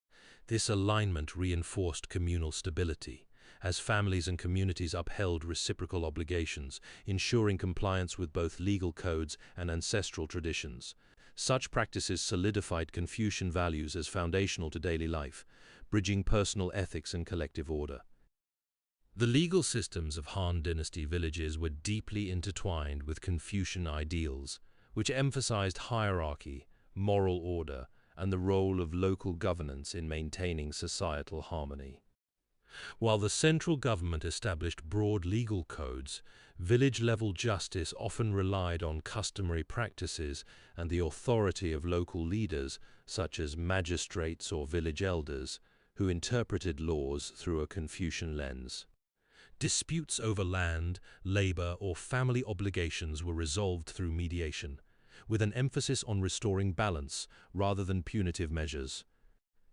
This approach reflected the broader Han philosophy that law should align with ethical principles, ensuring that justice served both the state and the moral fabric of society.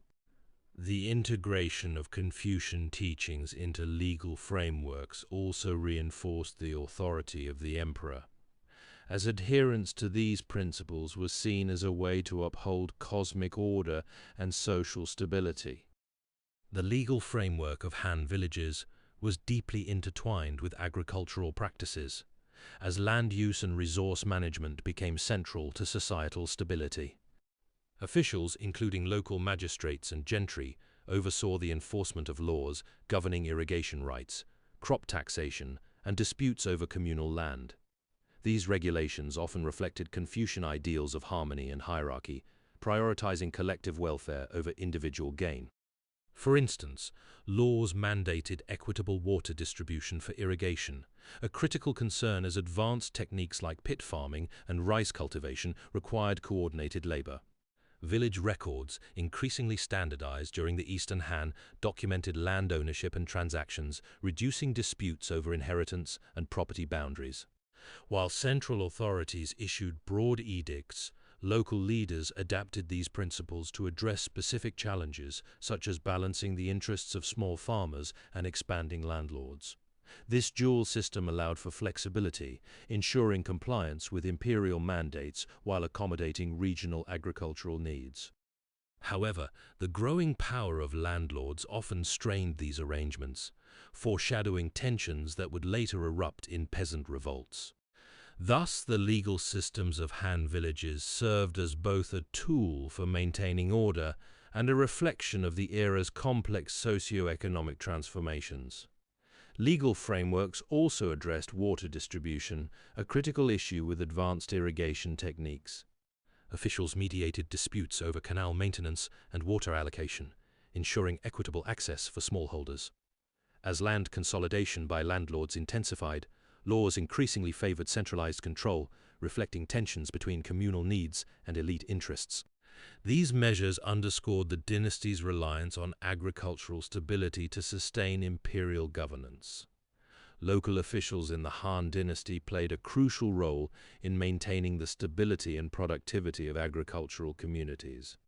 Their responsibilities extended beyond mere oversight, encompassing the enforcement of laws, mediation of disputes, and the coordination of infrastructure projects essential for farming. At the heart of their duties was the management of water resources, a challenge that shaped the daily lives of peasants and the broader economy. Irrigation systems, both large-scale state projects and smaller local initiatives, required careful regulation to prevent conflicts over access. Officials mediated disputes between landlords and smallholders, ensuring that water rights were allocated fairly and that no single entity monopolized vital resources. This role was particularly critical in regions where irrigation was indispensable, such as the fertile plains of the Yellow River Basin. Beyond water management, local officials were tasked with enforcing laws governing land use and taxation. The Han government's policies encouraged the expansion of private land holdings, leading to the rise of powerful landlords who often exploited peasants through excessive taxation. Officials monitored these practices, though their effectiveness was limited by the growing influence of landowning elites. In some cases, they implemented reforms to curb abuses, such as redistributing land or adjusting tax burdens. However, the increasing concentration of land in private hands often undermined these efforts, contributing to social tensions that would later fuel uprisings. Agricultural productivity also depended on the maintenance of tools and infrastructure. The Han Dynasty's advancements in iron technology, including the production of durable plows and sickles, were facilitated by government-owned foundries. Local officials oversaw the distribution of these tools, ensuring that farmers had access to the means necessary for efficient cultivation. This support was vital in sustaining food production, which in turn reinforced the state's ability to maintain order and fund its military and administrative apparatus. By balancing enforcement, mediation, and resource management, local officials were integral to the Han Dynasty's agrarian system. Their work ensured that the vast majority of the population engaged in farming could meet their subsistence needs while supporting the empire's broader ambitions. Yet, the challenges they faced, ranging from landlord dominance to the complexities of water distribution, highlighted the fragility of this system, setting the stage for the social upheavals that would eventually test the Han's stability. In the Han Dynasty, religious and ritual practices were deeply intertwined with both imperial and communal life, shaping the spiritual landscape of villages and cities alike. While the imperial court maintained elaborate ceremonies to legitimize the emperor's role as a son of heaven, rural communities relied on simpler yet equally significant traditions. Ancestor veneration, for instance, was a cornerstone of daily life, with families honoring their forebears through offerings and rituals. These practices were not confined to temples or palaces.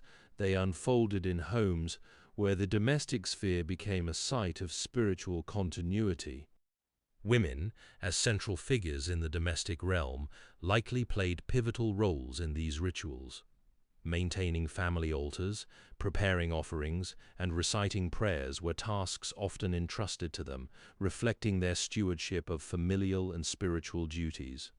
Though historical records emphasize the imperial court's religious institutions, such as the consultation of oracles and state-sponsored cults, these practices may have influenced rural customs. For example, the Han's emphasis on filial piety and the veneration of ancestors would have reinforced women's responsibilities in preserving familial lineage and spiritual heritage. In villages where resources were limited and communal bonds were strong, women's participation in rituals may have extended beyond the domestic sphere. Seasonal festivals, funerary rites, and rites of passage, such as weddings or coming-of-age ceremonies, likely involved collective efforts, with women contributing their knowledge of tradition and their roles as custodians of cultural memory. However, the evidence from the Han period does not explicitly detail the extent of women's involvement in these practices, leaving room for inference rather than definitive claims. The interplay between imperial religious structures and local traditions suggests that women's roles in ritual life were shaped by both broader societal norms and the specific needs of their communities. While the imperial court's religious practices were formalized and hierarchical, village rituals may have been more fluid, allowing women to navigate spiritual responsibilities within the constraints of their social roles. This dynamic underscores the complexity of Han religious life, where the sacred and the domestic were inextricably linked, and women's contributions, though often unrecorded, were foundational to the endurance of these traditions. Ancestor worship formed the bedrock of social and spiritual life in Han Dynasty villages, intertwining daily existence with the veneration of forebears.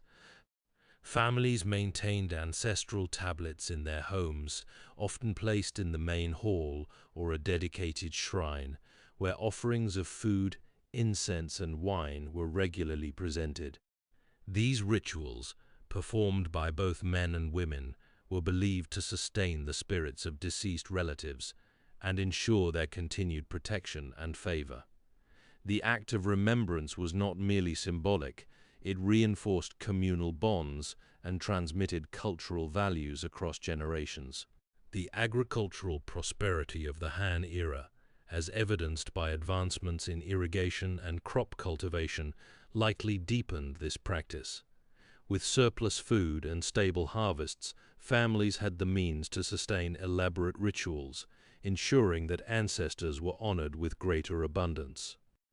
This stability also allowed for the codification of ritual practices, as seen in the proliferation of texts and artifacts related to funerary rites and ancestral worship.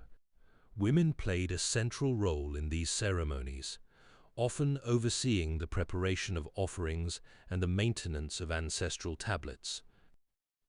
While men might have led public rituals at family altars, women's domestic expertise made them indispensable in sustaining the spiritual continuity of the household.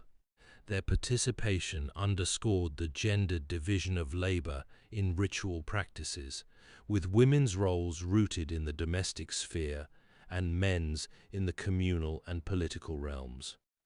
Ancestor worship also served as a mechanism for social cohesion, reinforcing collective identity through shared beliefs and practices.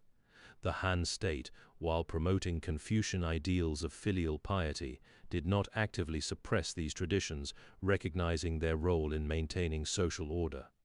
Thus, ancestor worship endured as a vital component of village life, bridging the mortal and spiritual worlds while upholding the values of lineage and continuity.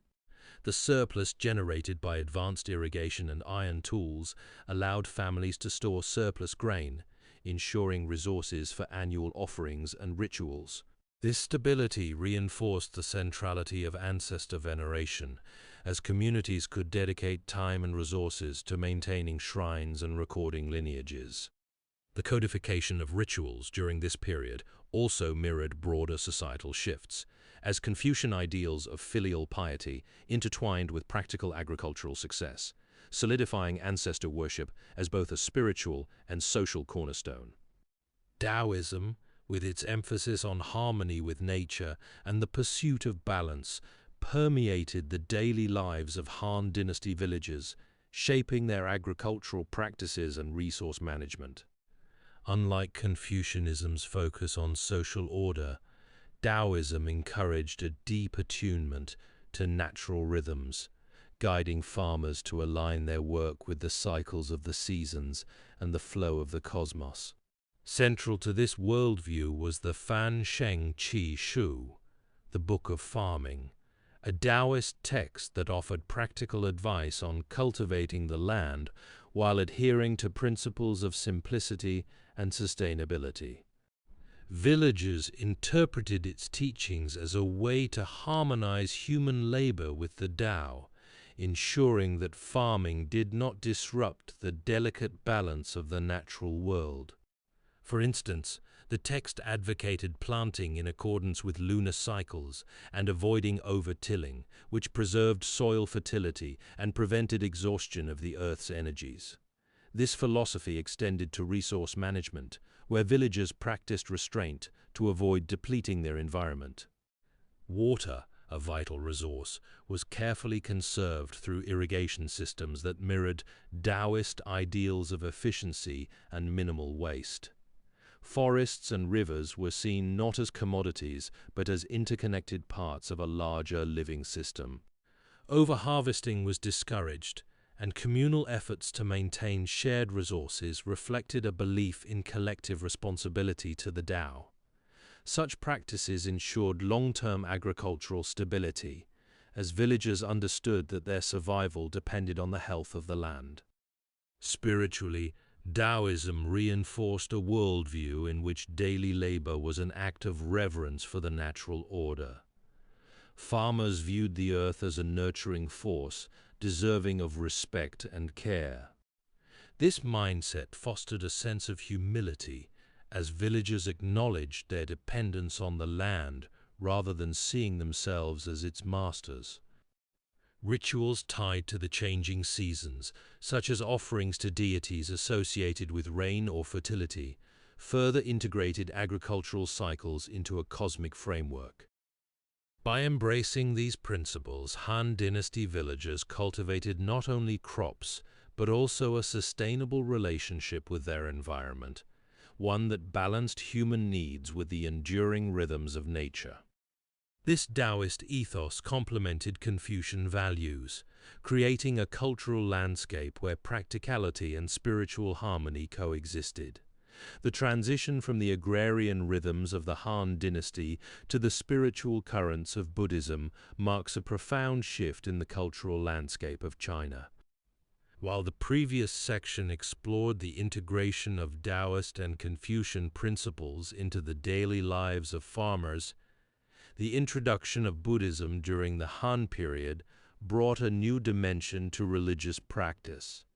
Buddhism, originating from India, began to take root in China around the 1st century CE, facilitated by trade routes like the Silk Road. Monks and merchants carried Buddhist texts and ideas eastward, gradually embedding themselves into the fabric of Chinese society. This period saw the establishment of monasteries and the translation of Buddhist scriptures into Chinese, making the teachings more accessible to the local population. The religion's emphasis on compassion, mindfulness, and the pursuit of enlightenment resonated with many, offering a spiritual framework that complemented existing philosophical traditions. However, the spread of Buddhism was not without challenges, as it navigated the complex interplay of cultural exchange and local beliefs. The integration of Buddhist practices into daily life and its influence on moral values would become significant aspects of Han society.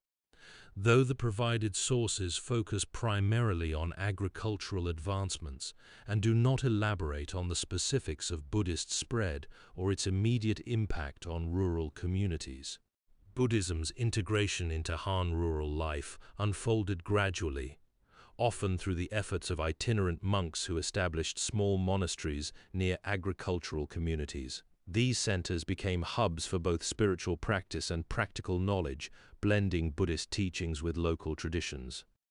Lay people adopted concepts like karma and rebirth, framing them within existing beliefs about ancestral spirits and moral order. Over time, Buddhist monasteries also played roles in dispute resolution and seasonal festivals, reinforcing their relevance to village life. However, their influence remained secondary to Confucian ethics and Taoist practices in many regions, reflecting the complex interplay of religious and cultural forces during this era. Buddhist monasteries also became centers for community gatherings, hosting seasonal festivals that merged local customs with Buddhist rituals. While Confucian ethics dominated governance and family structures, Buddhist teachings on impermanence and ethical conduct influenced personal behavior, particularly among the elderly and those seeking spiritual solace. This syncretism allowed Buddhism to coexist with traditional beliefs, shaping rural life without displacing established practices. The role of art and craftsmanship in Han Dynasty villages.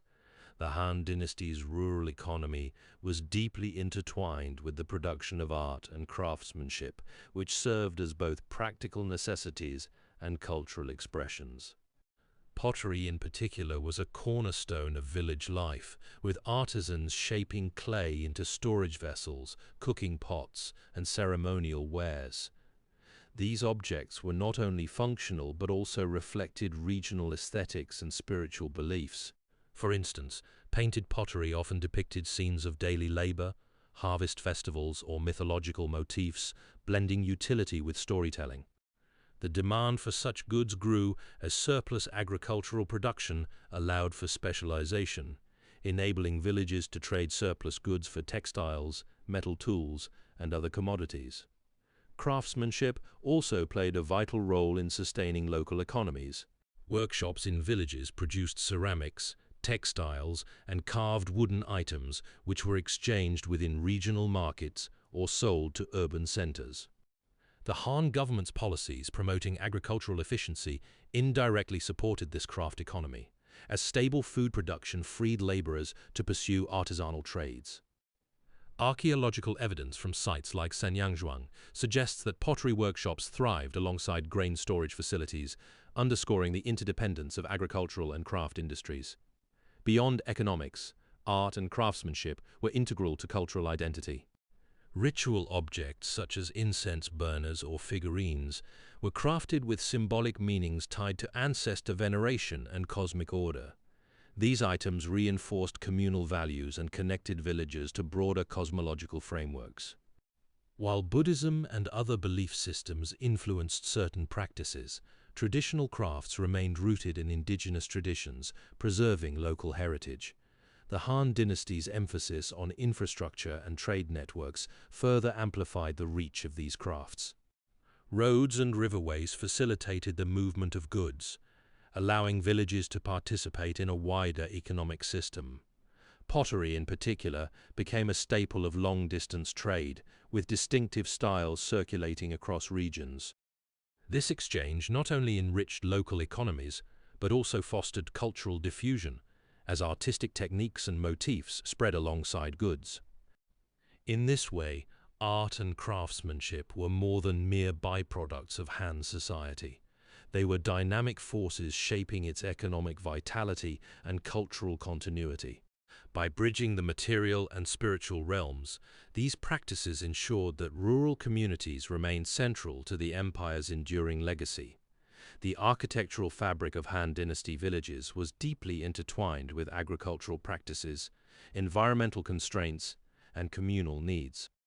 Homes were typically constructed from wood, clay, and thatch, materials suited to the region's climate and readily available through local resources.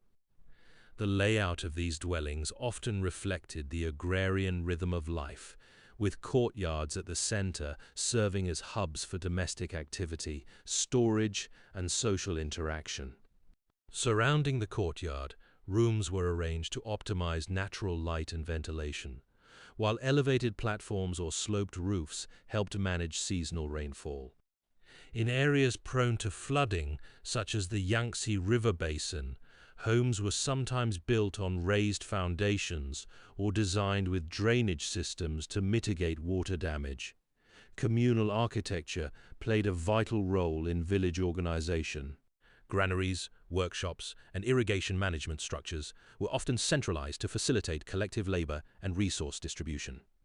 The construction of extensive irrigation networks during the Han period necessitated the development of communal water channels, sluice gates, and reservoirs, which required coordinated effort and shared maintenance.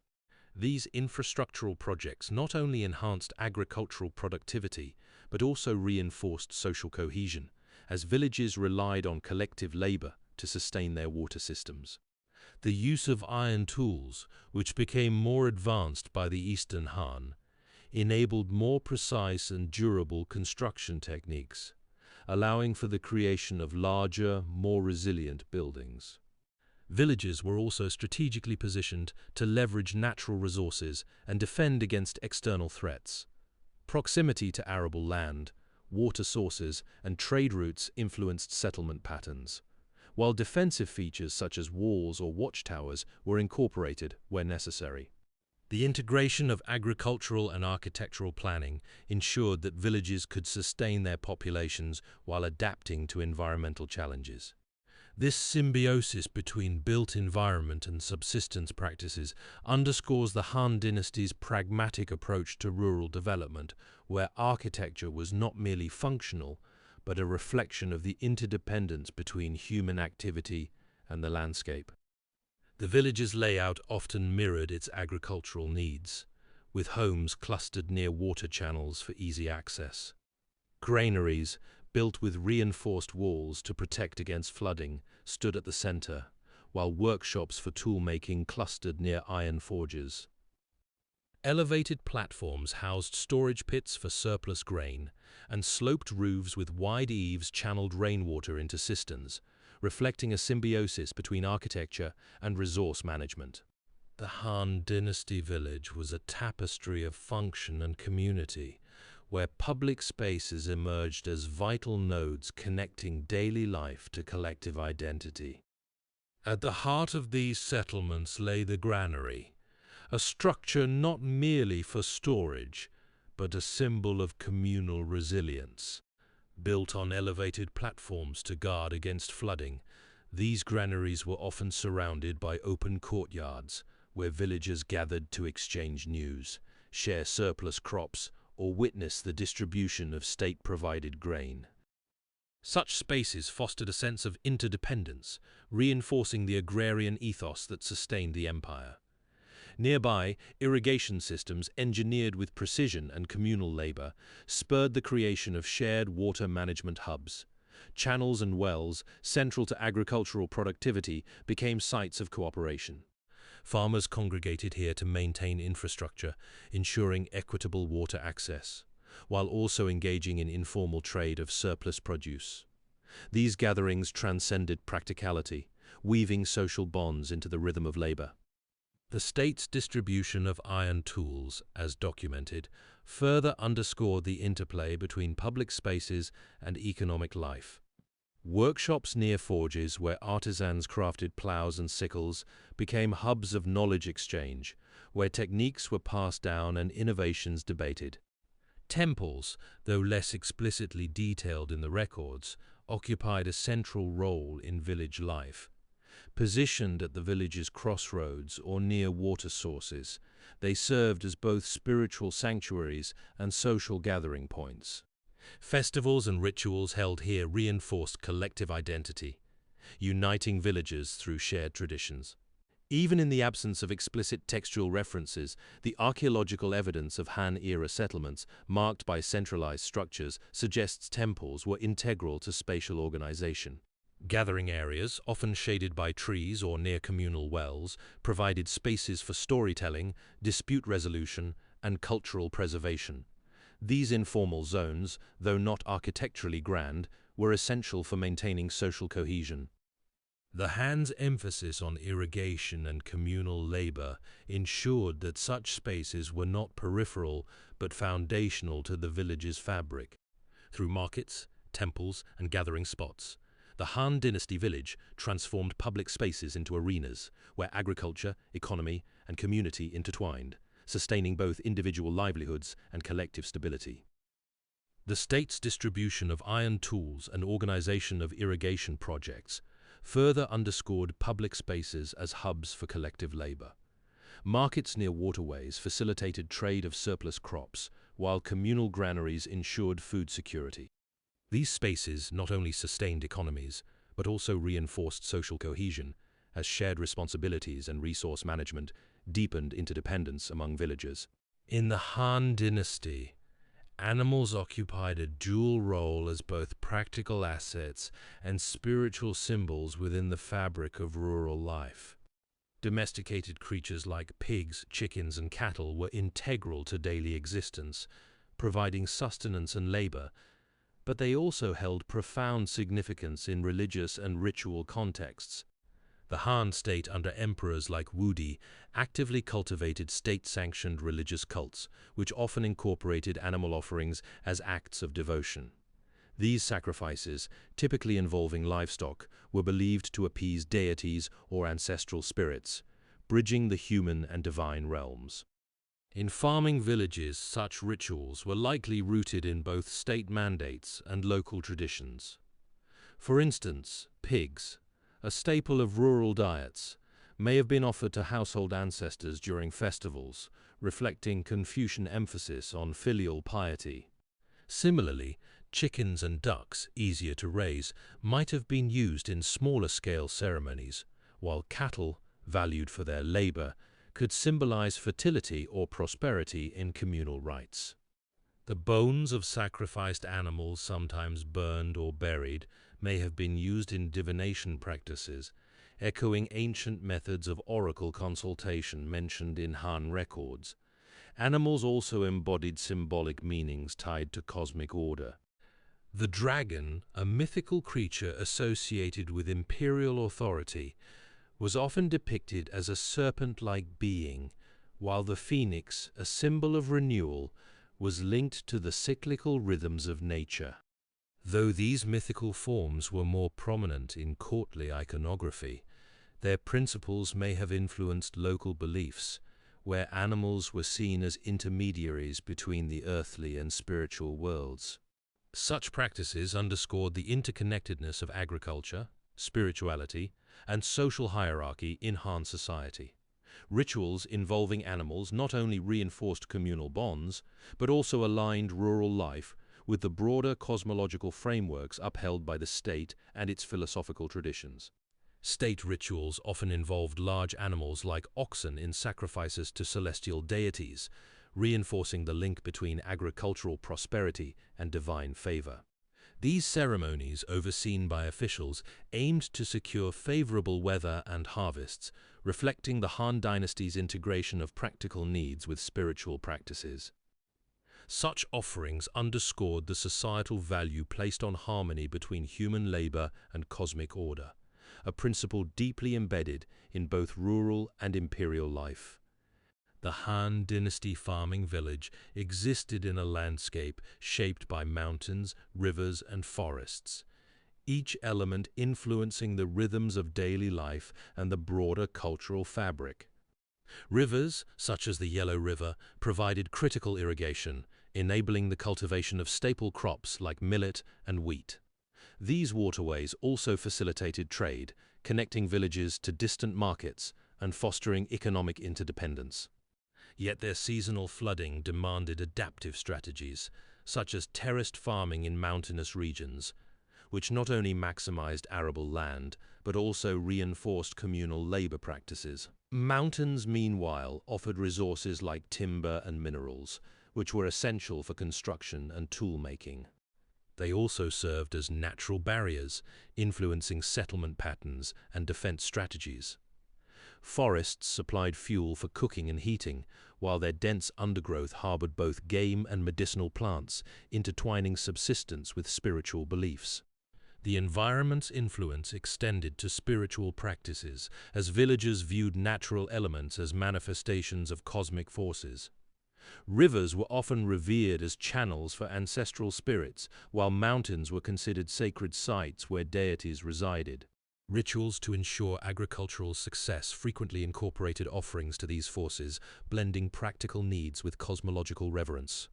For instance, the use of animals in ceremonies, documented through zooarchaeological evidence from sites like Yishengzi, reflected both their economic value and their symbolic role in mediating between the human and spiritual realms. The state's endorsement of such practices, as seen in large-scale sacrifices involving oxen, underscored the alignment of rural and imperial cosmologies. Economic structures were similarly molded by geography. The shift from small holdings to large estates, as noted in scholarly analyses of Han agrarian systems, mirrored the exploitation of fertile river valleys and mountainous terrains. Technological innovations, such as the moldboard plow, enabled more efficient cultivation in these diverse landscapes, while the rise of market-oriented agriculture in later Han periods reflected the integration of local resources into broader trade networks. Thus, the environment was not merely a backdrop, but an active force shaping the village's economy, culture, and spiritual world, ensuring that survival and prosperity were inextricably linked to the land's gifts and challenges. The interplay between environment and economy also shaped spiritual practices, as seen in the adaptation of rituals to local landscapes. In mountainous regions, terracing and irrigation systems required communal labor, fostering kin-based cooperation and reinforcing social hierarchies. Similarly, riverine communities developed flood management techniques, embedding hydraulic knowledge into folk cosmologies. These adaptations ensured that environmental challenges were met with both technological ingenuity and spiritual resilience, further entwining the village's fate with the land. The interplay between environment and economy in Han Dynasty villages extended beyond resource management to shape migration and settlement patterns, which in turn influenced agricultural development and community organization. As the Han state shifted from supporting small holdings to accommodating large estates, land use became increasingly stratified. Small farmers, often displaced by encroaching manorial systems, migrated toward river valleys and fertile plains where irrigation networks facilitated intensive agriculture. These regions, with their access to water and arable land, became focal points for settlement, drawing migrants from mountainous or arid peripheries. The resulting concentration of populations in central zones intensified competition for land, prompting the state to regulate land distribution through taxation and corvée labor, which reinforced existing social hierarchies. In contrast, mountainous regions saw the proliferation of terraced fields, a technique requiring coordinated communal labor. Villages here developed intricate irrigation systems, embedding hydraulic knowledge into local practices. These settlements, often isolated by terrain, relied on kin-based cooperation to sustain agriculture, fostering tightly knit communities where land ownership was communal or semi-communal. Similarly, riverine villages adapted to seasonal flooding by constructing levees and drainage channels, embedding flood management into their spatial organization. Such adaptations not only stabilized agricultural output, but also solidified collective identities as shared challenges demanded collective solutions. Migration patterns also reflected economic opportunities. As trade networks expanded, some villages relocated to urban centers or market towns, contributing to the growth of commercial agriculture. Yet, the majority remained rooted in rural areas where land use remained central to survival. The Han state's policies, while initially promoting small holdings, ultimately gave way to a system where large estates dominated, reshaping settlement hierarchies. Villages near these estates became centers of labor, while peripheral communities maintained subsistence practices.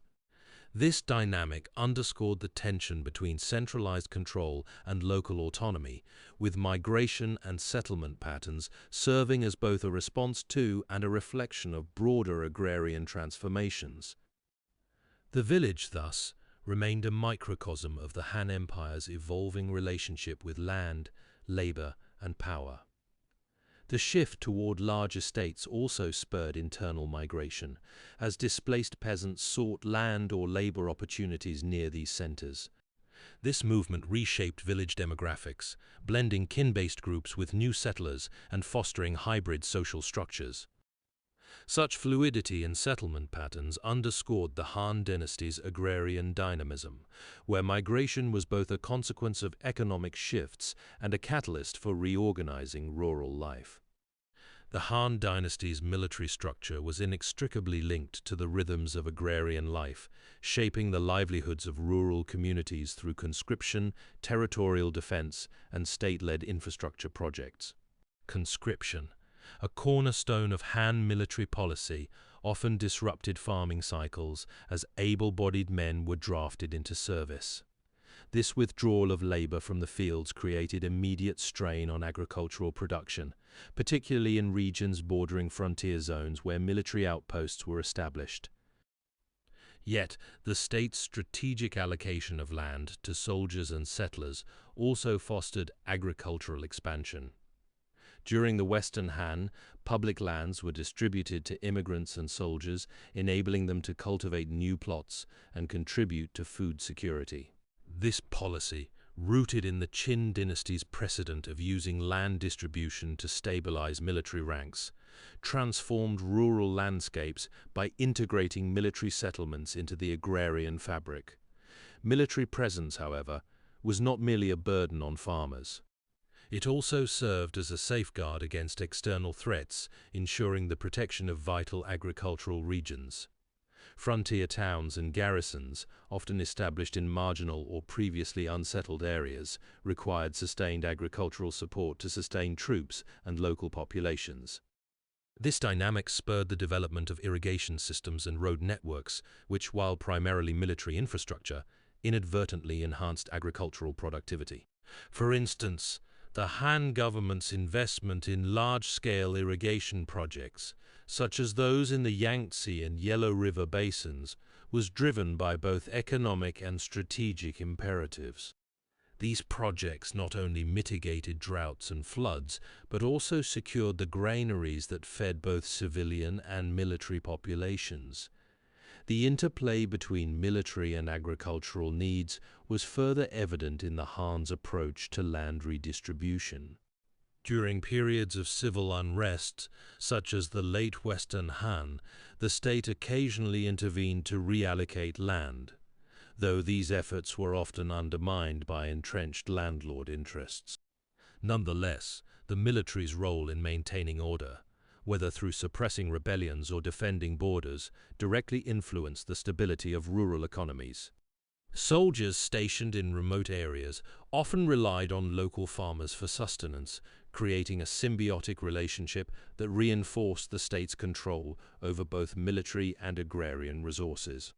Thus, the Han dynasty's military apparatus was not an external force, but a pervasive element of rural life, shaping the labor dynamics, infrastructure, and economic resilience of agricultural communities. The Silk Road, a vast network of trade routes stretching from China to the Mediterranean, became a lifeline for Han dynasty villages, linking them to distant regions and transforming their economic and cultural landscapes. While the Han state's military campaigns secured key segments of this network, it was the interplay between agricultural surplus and demand for exotic goods that sustained the trade.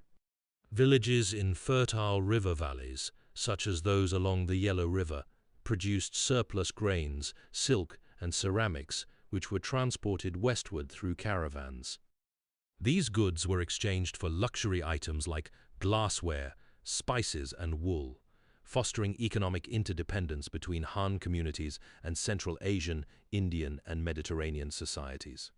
The movement of people and goods along the Silk Road also facilitated cultural exchange. Buddhist monks, merchants, and diplomats traveled these routes, spreading ideas, religious practices, and artistic styles.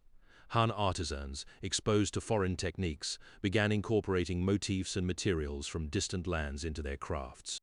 For instance, the use of glass in Han jewelry and the adoption of Greco-Bactrian artistic styles in sculpture reflect this cross-cultural interaction. Meanwhile, agricultural knowledge traveled eastward as well.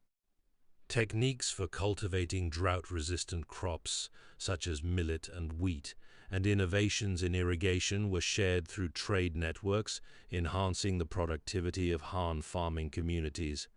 The state played a dual role in this exchange. While the Han government regulated trade to ensure tax revenue, it also promoted the spread of agricultural technologies. Records indicate that the state sponsored the dissemination of advanced farming tools, such as the moldboard plow, which improved soil cultivation. These innovations, combined with the influx of foreign goods, enriched Han villages, embedding them within a broader Eurasian economic and cultural web. Thus, the Silk Road was not merely a conduit for commerce, but a dynamic force that reshaped the daily lives of Han villagers, connecting them to a world beyond their immediate surroundings. The Silk Road also introduced exotic goods like glassware, spices, and woolen textiles, which became prized commodities in Han markets. These items, though rare, enriched village economies and altered consumption patterns. Meanwhile, the exchange of agricultural knowledge, such as advanced irrigation techniques from Central Asia, further diversified crop cultivation, reinforcing the Han countryside's integration into a vast, interconnected world. The Han dynasty's agricultural innovations built upon the foundations laid by the Qin, transforming farming practices across China. Central to this transformation was the expansion of irrigation systems, which addressed the challenges of uneven rainfall and soil fertility. Massive state-led projects constructed dams, canals, and reservoirs, enabling water to be directed to arid regions and ensuring consistent crop yields. These efforts were not merely technical feats, but strategic investments in food security, allowing the Han to sustain a growing population. Techniques like Dai Tian, ridge farming, and Wu Zhong, pit farming, further optimized land use.